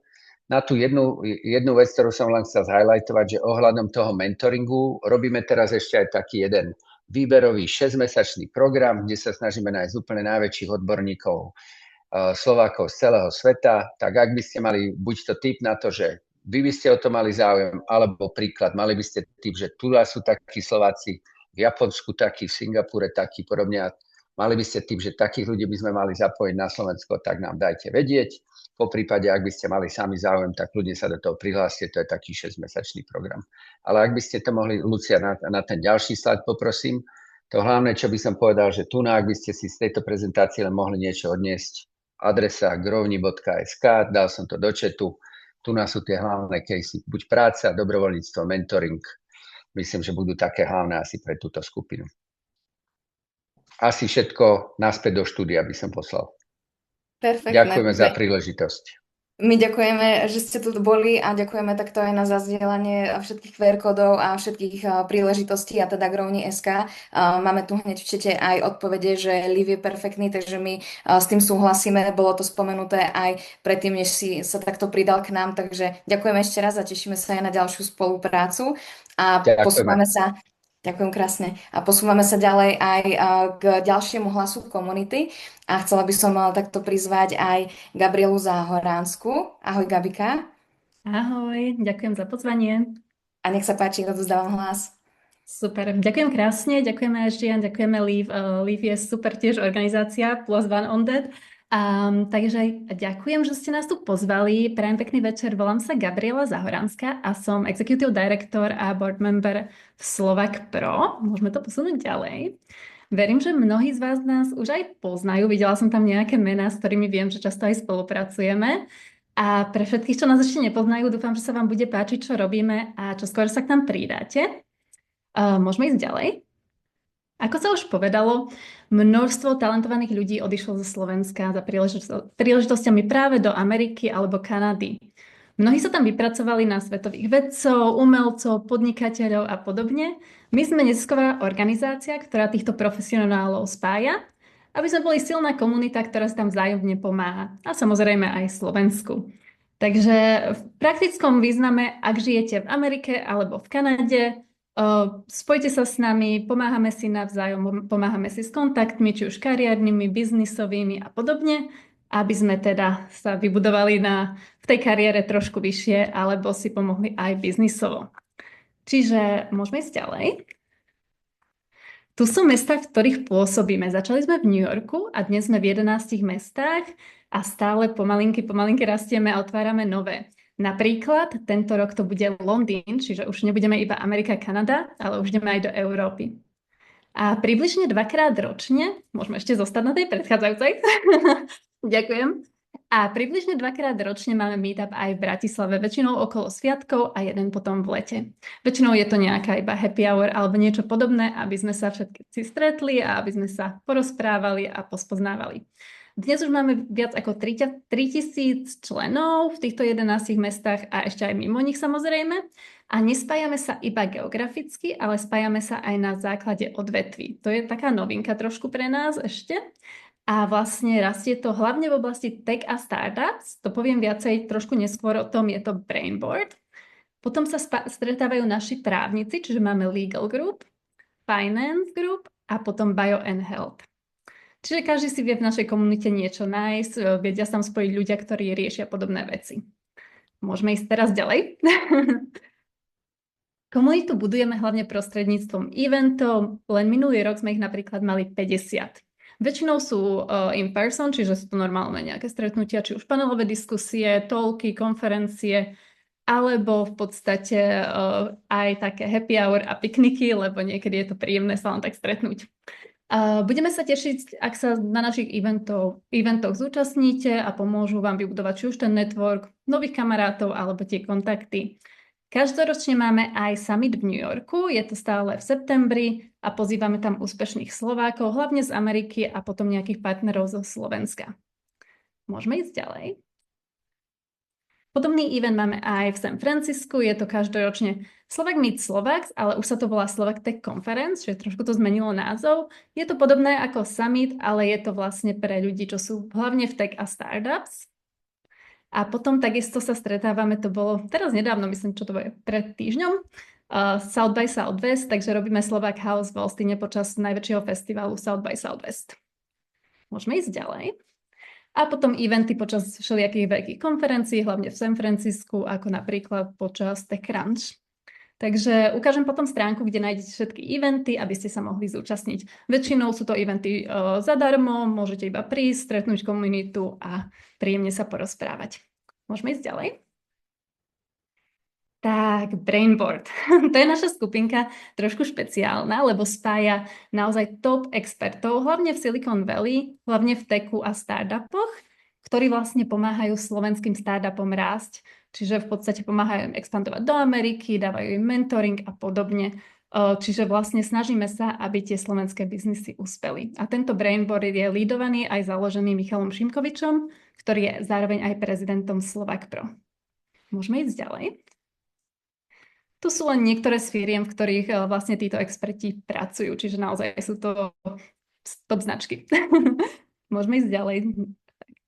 A sme v podstate všetci dobrovoľníci. Je nás 43 teraz v rôznych mestách po celom svete, čiže ozvite sa nám, budeme veľmi radi. Budeme sa snažiť stále aj pomôcť, ak môžeme, ale ako vravím, sme dobrovoľníci, takže je to v rámci nejakých tých možností, čiže keď sa dá, vždy pomôžeme.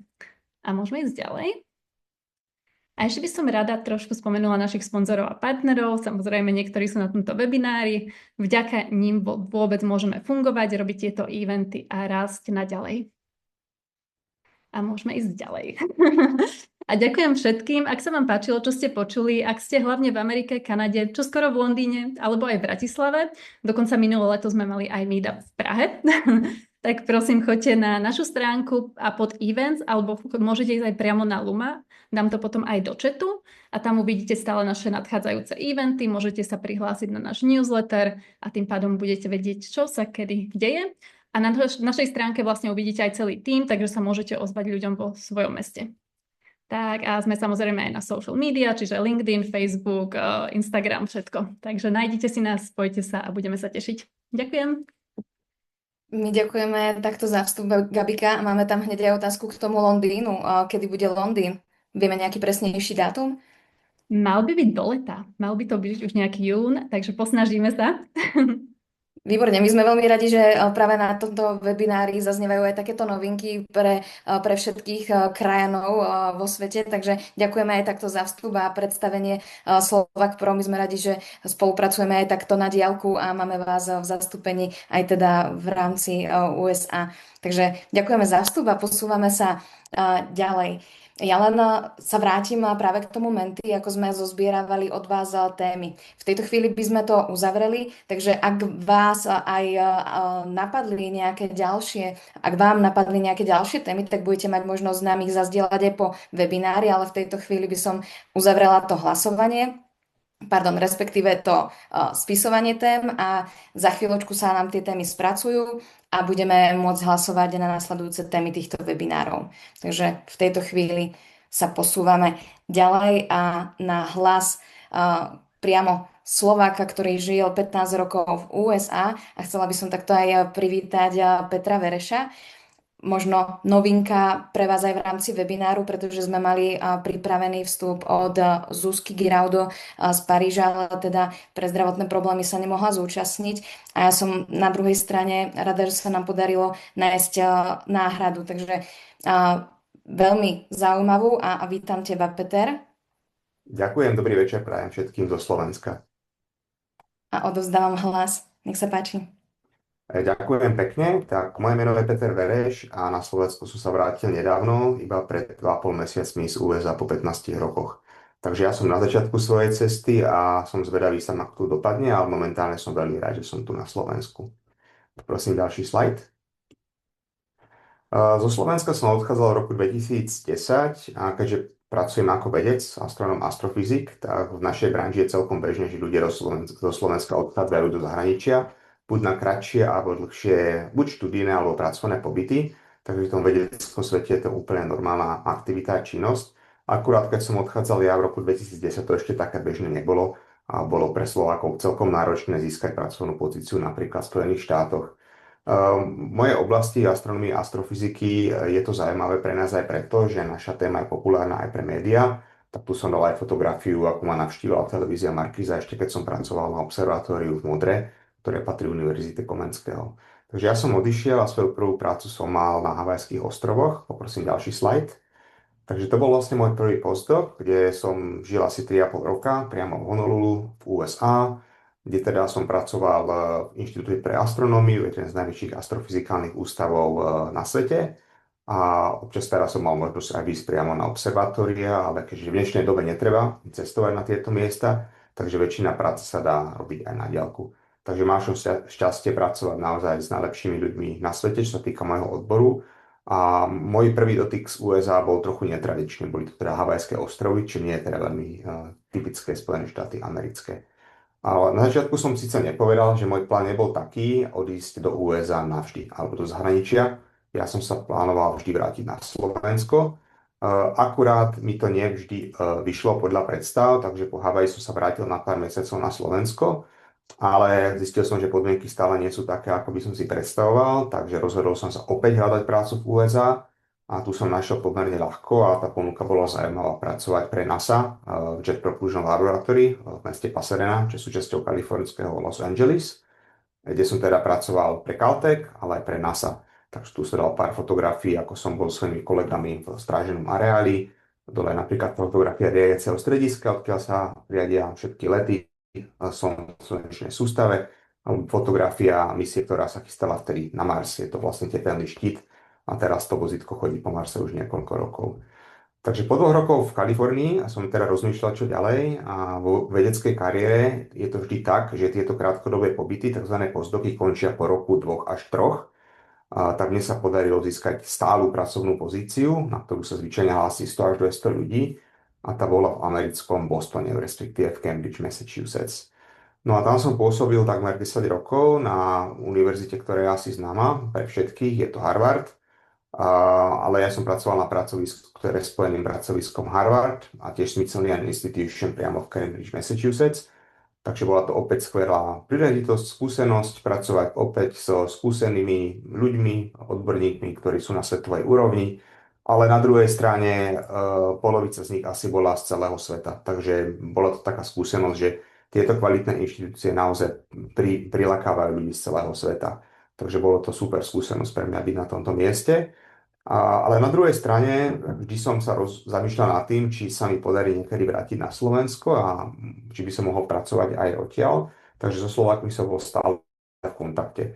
Na ďalšom slade ukážem, že nedostal som v USA osamotený a bol som veľmi rád, že práve Gabika, kde pred 3 rokmi sama Gabika navštívila Boston a dala dokopy 3 ľudí, ktorí by začali organizovať túto skupinu diaspory v Bostone a začali sme tam robiť aktivity. Povedal by som aj to, že táto naša kvázi novšia diaspora, to sú ľudia, ktorí najmä tomu sú mladší, prišli do USA za profesionálnou prácou alebo na štúdium alebo robiť vedeckú kariéru a má už trošku iné záujmy ako tá diaspora, ktorá prišla 1 alebo 2 generáciu dozadu alebo 3. Takže naše aktivity napríklad v Bostone, ktorý je centrom pre vedu, vzdelanie, medicínu, IT, sme robili skôr aktivity, ktoré sú zamerané na stretávanie týchto profesionálov. Buď boli prednášky ľudí, ktorí pracujú, žijú v Bostone, alebo ľudí, ktorí prišli na krátkodobý pobyt napríklad na Harvard. Takže to bolo super prepojenie, ktoré mi dalo tiež možnosť poznať veľmi veľa zaujímavých ľudí. Väčšinou mladších odo mňa. A poprosím teda ďalší slajd. No a nakoniec naspäť na Slovensku a hlavná otázka, prečo som sa vrátil na Slovensko. Hoci som mal teda stálu prácu v USA, ktorá bola teda dobré, dobre platená, dobrá pozícia. No som spomínal, že vždy som sa chcel vrátiť a akurát som rozmýšľal, že kedy je ten správny čas. No a keď sa vrátim na začiatok, tak tie dôvody na odchod boli 2. Poprvé to bol finančný dôvod, nakoľko práca v slovenskom školstve a vede bola veľmi zle finančne hodnotená a stále teda aj je pomerne zle hodnotená. A druhý dôvod číslo 2 bolo istým spôsobom pracovať na tých najlepších miestach na svete. Takže možno prvý dôvod po tých 15 rokoch už pominul, takže asi nejaké financie sa dali našetriť za tých 15 rokov na skvelých miestach v Amerike. Aj s tým, že som dosiahol nejakú pozíciu, ktorá mi umožňuje pracovať napríklad z hoci ktorého miesta na svete. Takže bývať na Slovensku je celkom dobrý sweet spot pre mňa. Takže toto sú asi také dôvody, že aj tá finančná stránka je asi vyriešená pre mňa a čo sa týka práce alebo kariéry, môžem pracovať zo Slovenska pre ľubovoľných klientov na celom svete. Ale tiež spomeniem, že aj napriek tomu, že som bol 15 rokov v USA, stále som si udržal stály kontakt so Slovenskom. takže neodmietol som prísť na pozvané prednášky, alebo bol som účastníkom mnohých eventov. Teraz v návrate už bol dosť busy, u sama Kováčika som mal napríklad talk v rámci Veratúru a teším sa na ďalšie aktivity tu na Slovensku. No poviem to, že ten návrat u mňa ešte len začína, som tu teda krátko a som sa samozrejme stretol nielen s príjemnými, ale aj negatívnymi dopadmi návratu na Slovensko. Tak človek zistuje, že mnohé tie procesy sú úplne odlišné od Spojených štátoch, sú možno zbytočne zložité mnohokrát a možno je vlastne aj našou úlohou ľudí, ktorí sa vrátia, zlepšiť tieto procesy na Slovensku, ktoré napríklad fungujú o mnoho lepšie v zahraničí a mohli by byť jednoduchšie. Veľmi dobre si to aj zhrnul, určite máme sa čo učiť a takto aj zo zahraničia. Ja by som sa aj chcela spýtať, že spomenul si nejakých partnerov alebo teda klientov, že čo ťa čaká? Je už niečo, čo vieš prezradiť? Čomu sa budeš venovať? Áno, tak ja som si pripravil už činnosť na prvých 10 mesiacov. Získal som grant zo Slovenska cez SAJU, Národný štipendijný program, tak venujem sa vedeckej práci na Univerzite Komenského, kde mám študenta, ktorý píše svoju bakalárskú prácu, takže som jeho vedúcim. Ale toto nie je moja hlavná činnosť. To je možno tak na 20% práce a riešim teda, čo ďalej. Mám teda nejaké plány na prácu na ďalku pre USA, ale skúšam aj treba z nejaké iné projekty v Európe. Takže, ako som spomenul, môj návrat na Slovensko nebol s tým, že mám všetko dopredu zabezpečené na 100%, ale skôr riešim, čo ďalej. Takže som otvorený všetkým možnostiam, teda aj v akadémii, práce v USA, v súkromnom sektore, alebo dokonca aj zobrať si ten sabbatical year, ktorý mi teda dosť po tých 15 rokoch intenzívnej práce. Ale ako som spomenul, momentálne si naozaj užívam to, že som na Slovensku a bežné veci, ktoré napríklad ľuďom, ktorí na Slovensku žijú, bežné nepripadajú. Napríklad bez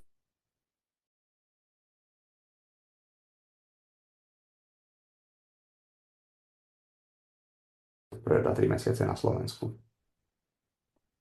Úžasné, že si to spomenul a sme radi, že ťa tu máme, nielen na tomto webinári, ale aj celkovo na tom Slovensku. A myslím si, že vybrať si práve sabbatical Slovensko je výborný výber. A tešíme sa na to. Ďakujeme ešte raz za vstup. Ďakujem za pozvanie. Výborne, bolo to veľmi inšpirujúce a myslím si, že sa z toho dá veľa zobrať a takýchto inšpiratívnych príbehov máme zo zahraničia naozaj neúrekom. A prešla by som veľmi plynulo k ďalšiemu inšpiratívnemu príbehu a to k Silvii Plochaňa-Beňovej, ktorá nám povie o tom, ako 12 rokov pôsobila v zahraničí a ten príbeh má úplne iný, než mal Peter. Takže ahoj Silvi, chcela by som ťa takto privítať medzi nami. Ahoj ľudská. My sa budeme spoločne rozprávať tentokrát bez prezentácie. Bude to naozaj príbeh iný, ako som spomenula. Aké boli tvoje začiatky, keď si šla do zahraničia? Úplne prvýkrát, pred 12 rokmi, alebo teda predtým, áno. Bolo to ešte trošku dávnejšie ako 12 rokov, vtedy ja už som trošku asi staršia, ako bol Peťo a tie skúsenosti boli, alebo sú stále ešte úplne také, by som povedala, z doby dinosaurov, kedy trebali víza do Anglicka.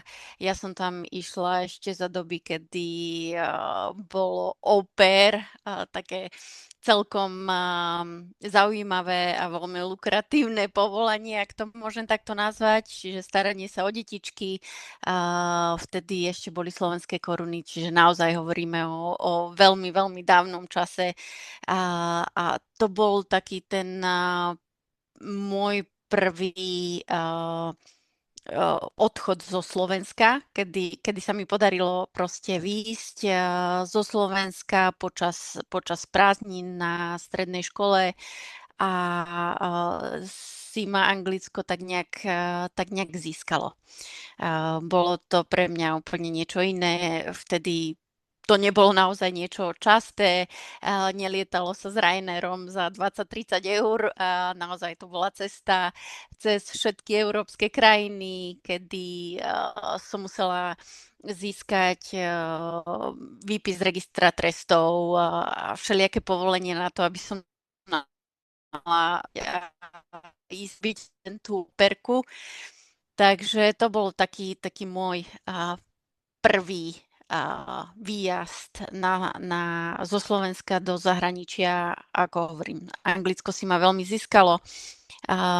Ostala som tam niekoľko rokov a s tým, že sa otvorili hranice, vstúpili sme do Európskej únie, čo mne teda prihralo v tom správnom čase na správnom mieste do karát a otvorila sa mi možnosť študovať v Anglicku, takže tam som si urobila bakalára na Exeterskej univerzite a rovnako tak som dostala príležitosť ísť na rok vycestovať do USA na výmenný pobyt do univerzity, takže získala som tie skúsenosti aj ako sa študuje v Anglicku, ako sa študuje v Amerike, s porovnaním vlastne, ako to fungovalo vtedy na Slovensku, čo som získavala od svojich kamarátov, ktorí sa biflovali poučky, mali akademické týždne a svoje kružkovice na intrakoch, tak ja som to zažívala v takých trošku možno, že iných komunitách a iným spôsobom som sa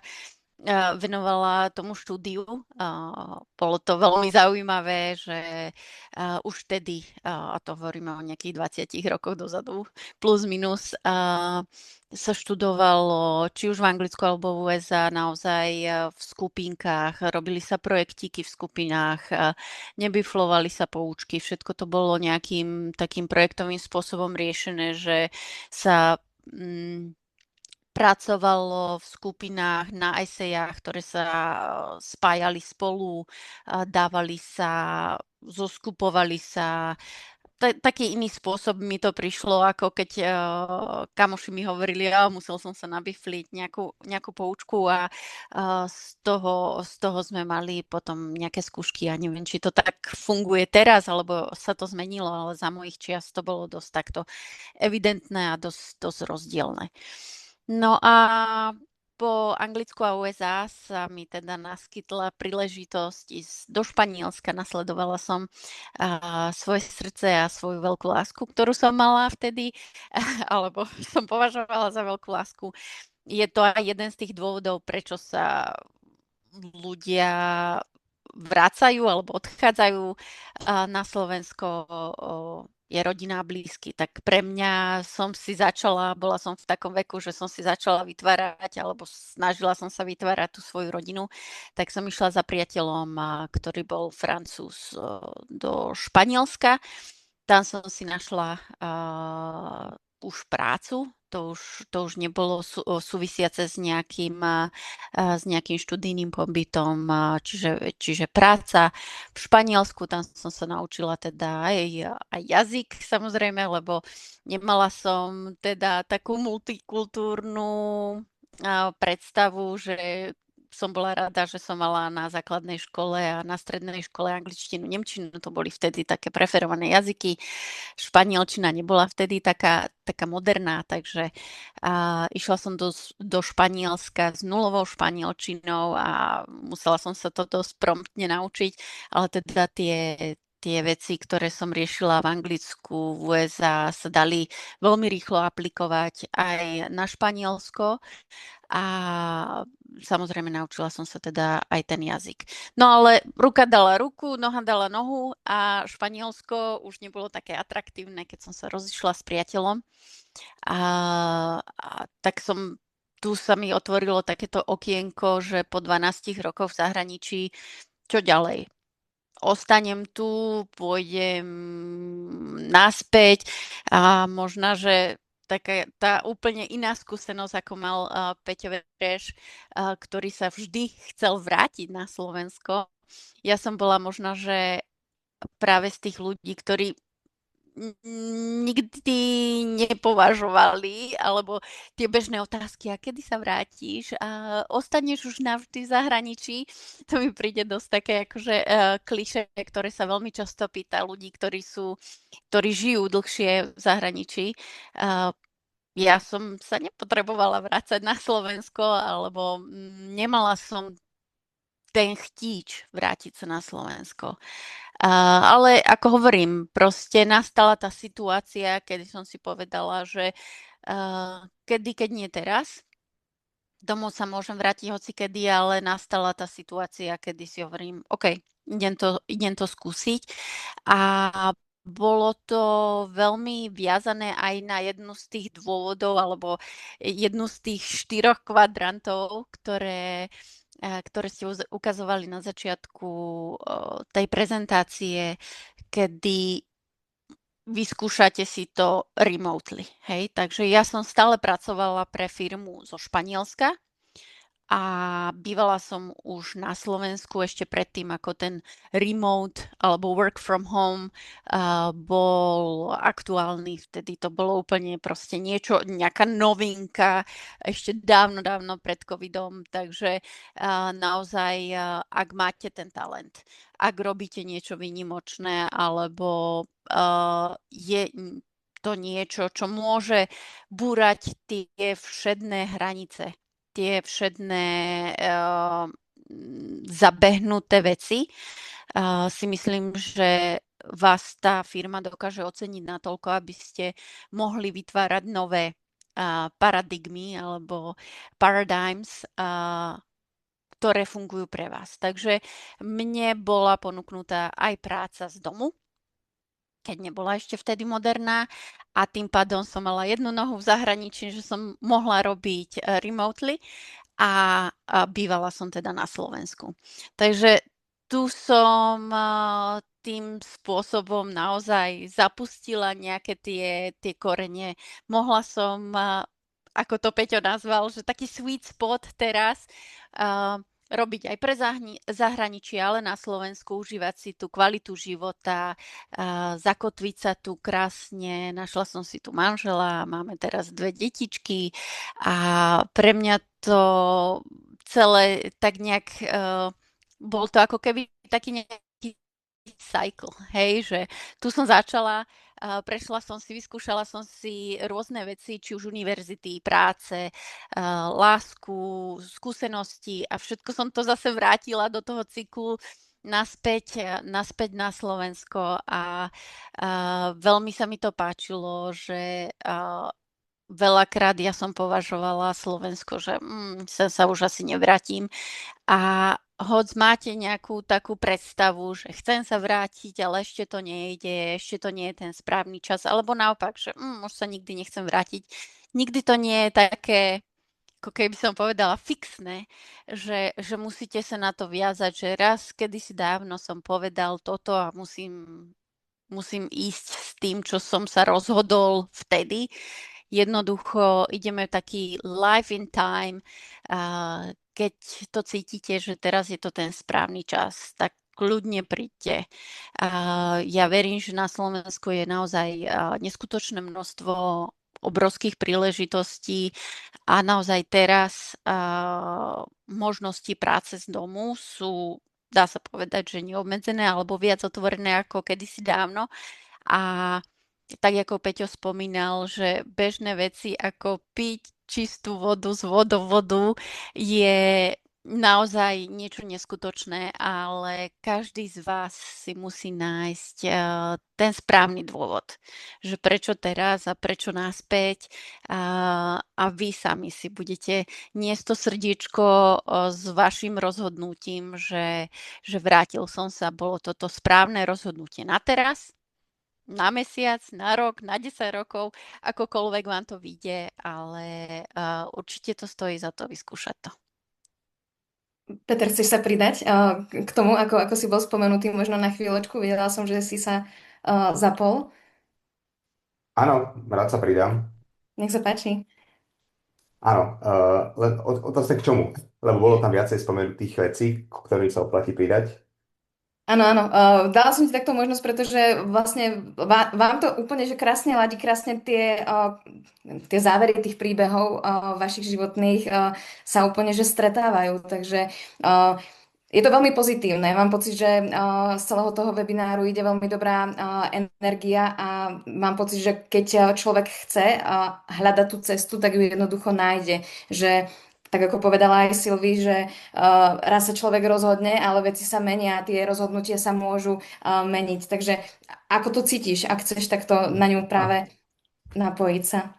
Určite, a ja som mal tiež niektorých tých spoločných bodov so Silviou. Ja predtým, než som sa vrátil, som si tiež vyskúšal remote work zo Slovenska. Bol som tu teda 4 krát za každým na mesiac a na diaľku som pracoval pre Američanov, pre USA. To vlastne moja práca pre NASA. A išlo to a veľmi sa nám to tu páčilo. A mne aj manželke, ktorá je teda Slovenka, to je jeden z tých ďalších dôvodov, prečo sa možno ľudia boja vrátiť. Lebo ak máte manželstvo, ktoré je zmiešané, potom už tie kultúrne rozdiely a až tak veľmi neuľahčujú. Treba prísť manželovi, alebo manželke, ktorí sú cudzinci, a prípadne ak máte deti v zahraničí, to už teda istým spôsobom sťažuje ten návrat.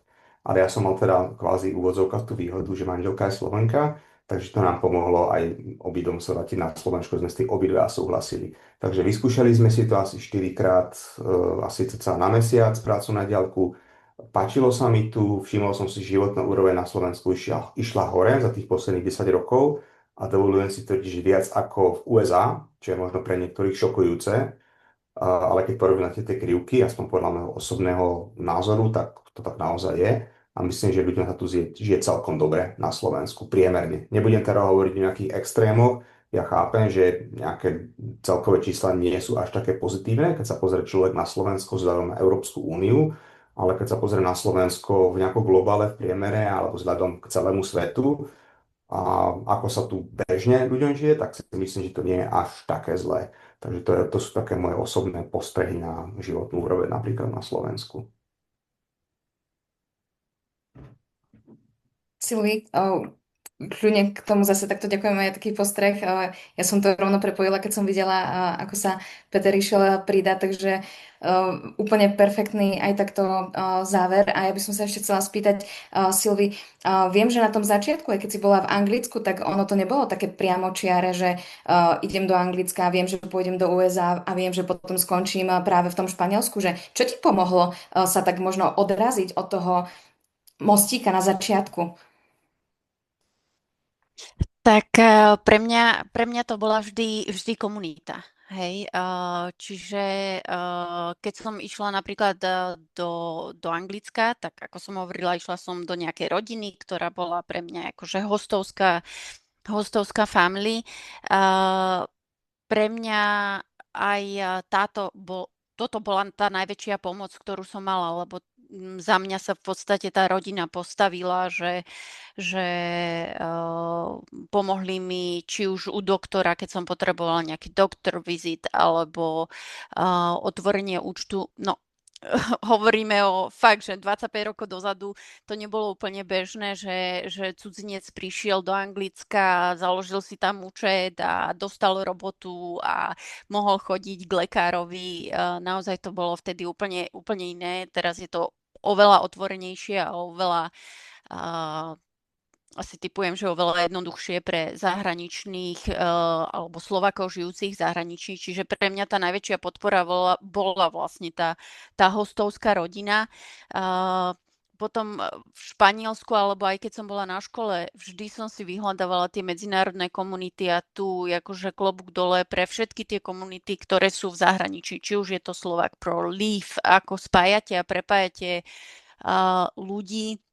Ja som možno, že bola trošku, neviem, že či tieto organizácie fungovali už dávno predtým, ale keď som prišla prvýkrát do Anglicka, naozaj proste ja som nevedela o tom, ale tá komunita má vždycky, či už celkovo cudzincov v zahraničí alebo cudzincov na školách, vždy sú tam nejaké komunitky, ktoré mi veľmi veľkým spôsobom pomohli a podržali ma. Takže to pre mňa bol taký zdroj ako keby domoviny, alebo že niekam patrím a vždy som hľadala nejaký taký akože connecting point, ktorý mi pomáhal udržať sa ako keby nad vodou, že ja som to není jediná a sú tu aj iní ľudia, ktorí riešia veľmi podobné problémy a samozrejme potom tá domovina, keď som sa vrátila domov, že som mala tú rodinu, ktorí ma vedeli nejakým spôsobom podporiť a vždy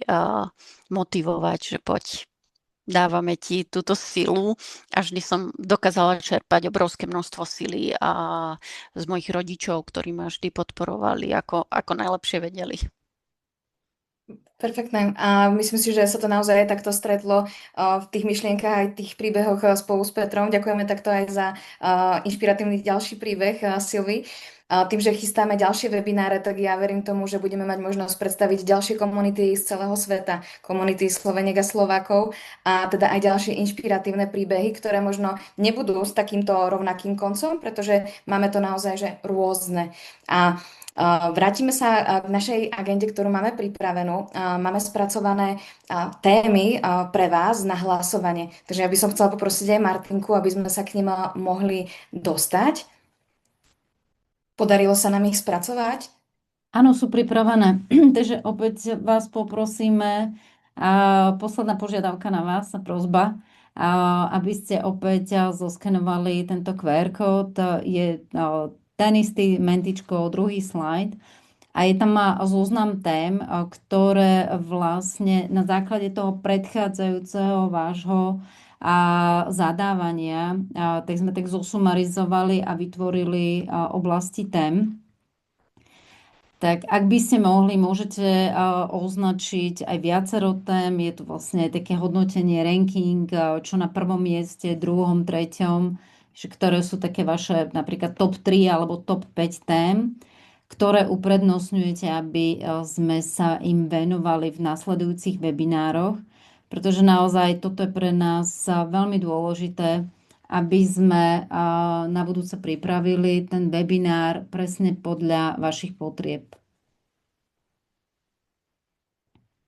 Ja sa pozerám, že sú to naozaj rôzne témy od transformačnej zmeny na Slovensku cez očakávania od štátu, služieb a podpory.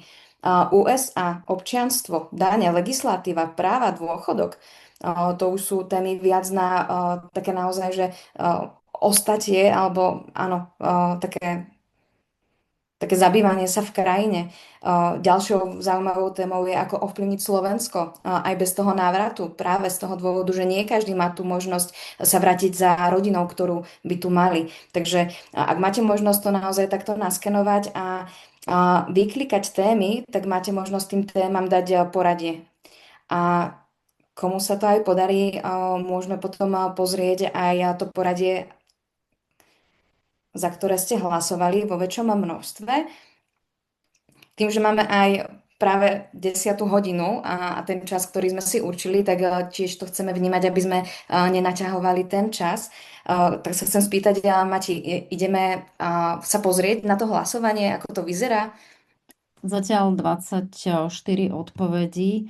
Ešte som sa chcela spýtať, čo sa týka otázok v čete.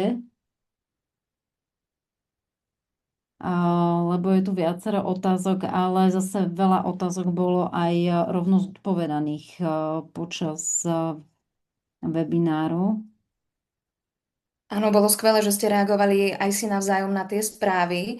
Takže ak je niektorá z odpovedí, ktorá by ešte teraz mala byť zodpovedaná, tak sa kľudne ozvite. My určite aj tieto informácie budeme spracovávať a aj z nich potom čerpať do nasledujúcich webinárov. Ja aj prekliknem na ďalší slajd, kde spomeniem, že tie ďalšie webináre už majú vybraté dátumy, ktoré sa ešte samozrejme môžu zmeniť, ale budeme radi, ak sa uvidíme znovu, práve aj na týchto témach, ktoré teraz odhlasujeme.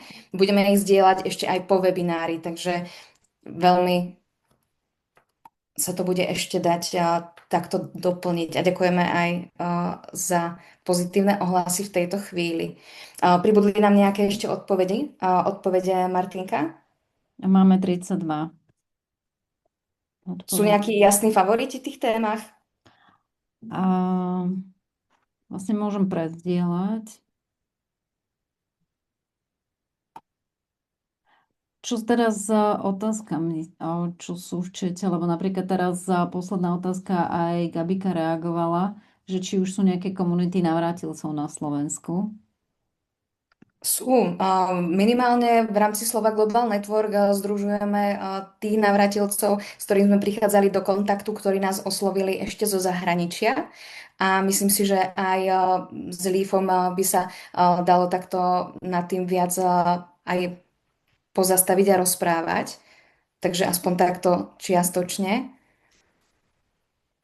Oslovujú nás naozaj ľudia, ktorí zvažujú návrat. My už teraz vnímame, že aj tí z vás, ktorí sa vrátia buď na nejaké krátke obdobie, alebo sú rozhodnutí, že tu aj možno ostanú do konca života, tak vlastne až tá realita im ukáže, či sú schopní tu naozaj ostať. Podľa toho, aké to v skutočnosti je. A vidíme to, že pokiaľ sa nezačlenia naozaj takto krajania do nejakých komunít, kde majú možnosť priniesť aj tú vlastnú skúsenosť zo zahraničia, tak veľmi jednoducho sa vedia vrátiť. Takže už teraz pomaly vznikajú a budeme sa snažiť aj tie komunity tiež takto predstavovať na ďalších webinároch alebo aj zase na sociálnych sieťach a našich web stránkach, či už Slovak Global Network alebo v spolupráci s ďalšími komunitami. Ľudka, len pre istotu, zdieľam obrazovku, je viditeľná? Je viditeľná, vidím ju, áno. Dobre. Takže vidíme, že na prvom mieste tak najväčší záujem je práve kariéra, uplatnenie sa po návrate, prepojenie diaspory so Slovenskom. A toto bolo skvelé, že cieľom, bola tam aj otázka, že čo je cieľom týchto webinárov, tak okrem toho networkingu, že to už sa tak krásne začalo networkovať v čete, a tak samozrejme aj naplňanie potrieb Slovákov žijúcich v zahraničí, a vlastne ich zisťujeme aj takýmto jednoduchým spôsobom, aby sme organizovali tie webináre na tie témy, ktoré vyslovene vás zaujímajú, ktoré potrebujete. Ako ovplyvniť Slovensko aj bez návratu? Vlastne toho sme sa tiež tak jemne dotkli. Návrat domov bez ilúzií. No, aká realita vás čaká, keď sa vrátime, že naozaj, že čo? A realita života a práce na Slovensku, kultúra, vzťahy, pracovné prostredie. Takže ak sa vám dá ešte odpovedať, tak budeme veľmi radi, aby sme mali jasne zadefinované témy tých nasledujúcich webinárov. Po tomto webinári vám budeme ešte posielať aj správu, kde budú spomenuté či už termíny alebo nejaké kontakty, tak tam vám pošleme ešte dotazník vlastný na nejakú spätnú väzbu aj z tohto prvého webináru. Ak ste nemali možnosť sa prihlásiť práve cez QR kód do Menti, tak aby ste nám mohli napísať ďalšiu tému. Aj k tomu sa budeme ešte vracať a budeme to sumarizovať. Budeme si pýtať práve spätnú väzbu, či už sa týka nejakých technických vecí alebo aj tých prihlasovaní, za ktorú aj na začiatku hneď sme poďakovali. Takže budeme radi, ak nám vyplníte aj ten dotazník a zároveň tam teda pridáme aj dotazník za Vaju. A ďakujeme, že ste aktívni, pretože v priebehu celého večera sme sa to udržali, naozaj, že som silná komunita, že stále okolo tej stovky, ako sa nás tých 100 prihlásilo, tak sme do samého záveru skoro všetci naozaj ostali, za to vám ďakujeme. A ako povedala Martinka, tak úžasný networking v čete. Nechcem to veľmi takto naťahovať, lebo ten čas je už u niekoho veľmi skoro ranný, u niekoho neskorý, ale videla som tam pohodu. Určite sa budeme snažiť pracovať aj s týmto, môžeme sa tam usporiadať malý networking. Budeme so všetkým takto pracovať aj do budúcna, takže dám poslednú ešte šancu nejakej otázke, kto by chcel sa ešte teraz s niečím zdôveriť alebo sa spýtať, kľudne si vezmite slovo, nech sa páči, teraz je tá chvíľa. Pozrám do četu, že tu už sa dohaduje, že stredko na pohode. Áno, rovno hovorím, dáme tam networking. My sme veľmi za Slovak Global Network aj sledovali neziskové organizácie, ktoré sa budú prihlasovať na tento rok a som rada, že aj takýto ohlas priamo v čete je. Takže dáme vám vedieť.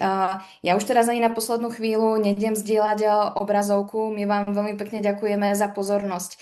Budeme radi, keď ostaneme v kontakte cez sociálne siete, práve cez takto webináre. Takže ja veľmi pekne ďakujem. A moje meno ešte raz teda Lucia Bratová, Martinka Harazinová, za mňa teda Slovak Global Network a Združenie občanov Akadémie a ďakujeme ešte raz, že ste to s nami takto všetci zdieľali a pripojili sa. A samozrejme ďakujeme aj všetkým speakerom úžasným za zdieľanie skúseností a úžasných informácií. Ďakujem veľmi pekne. Ďakujeme krásne. Ja ďakujem, pozdravujem do celého sveta. Všetko dobré. Ďakujem.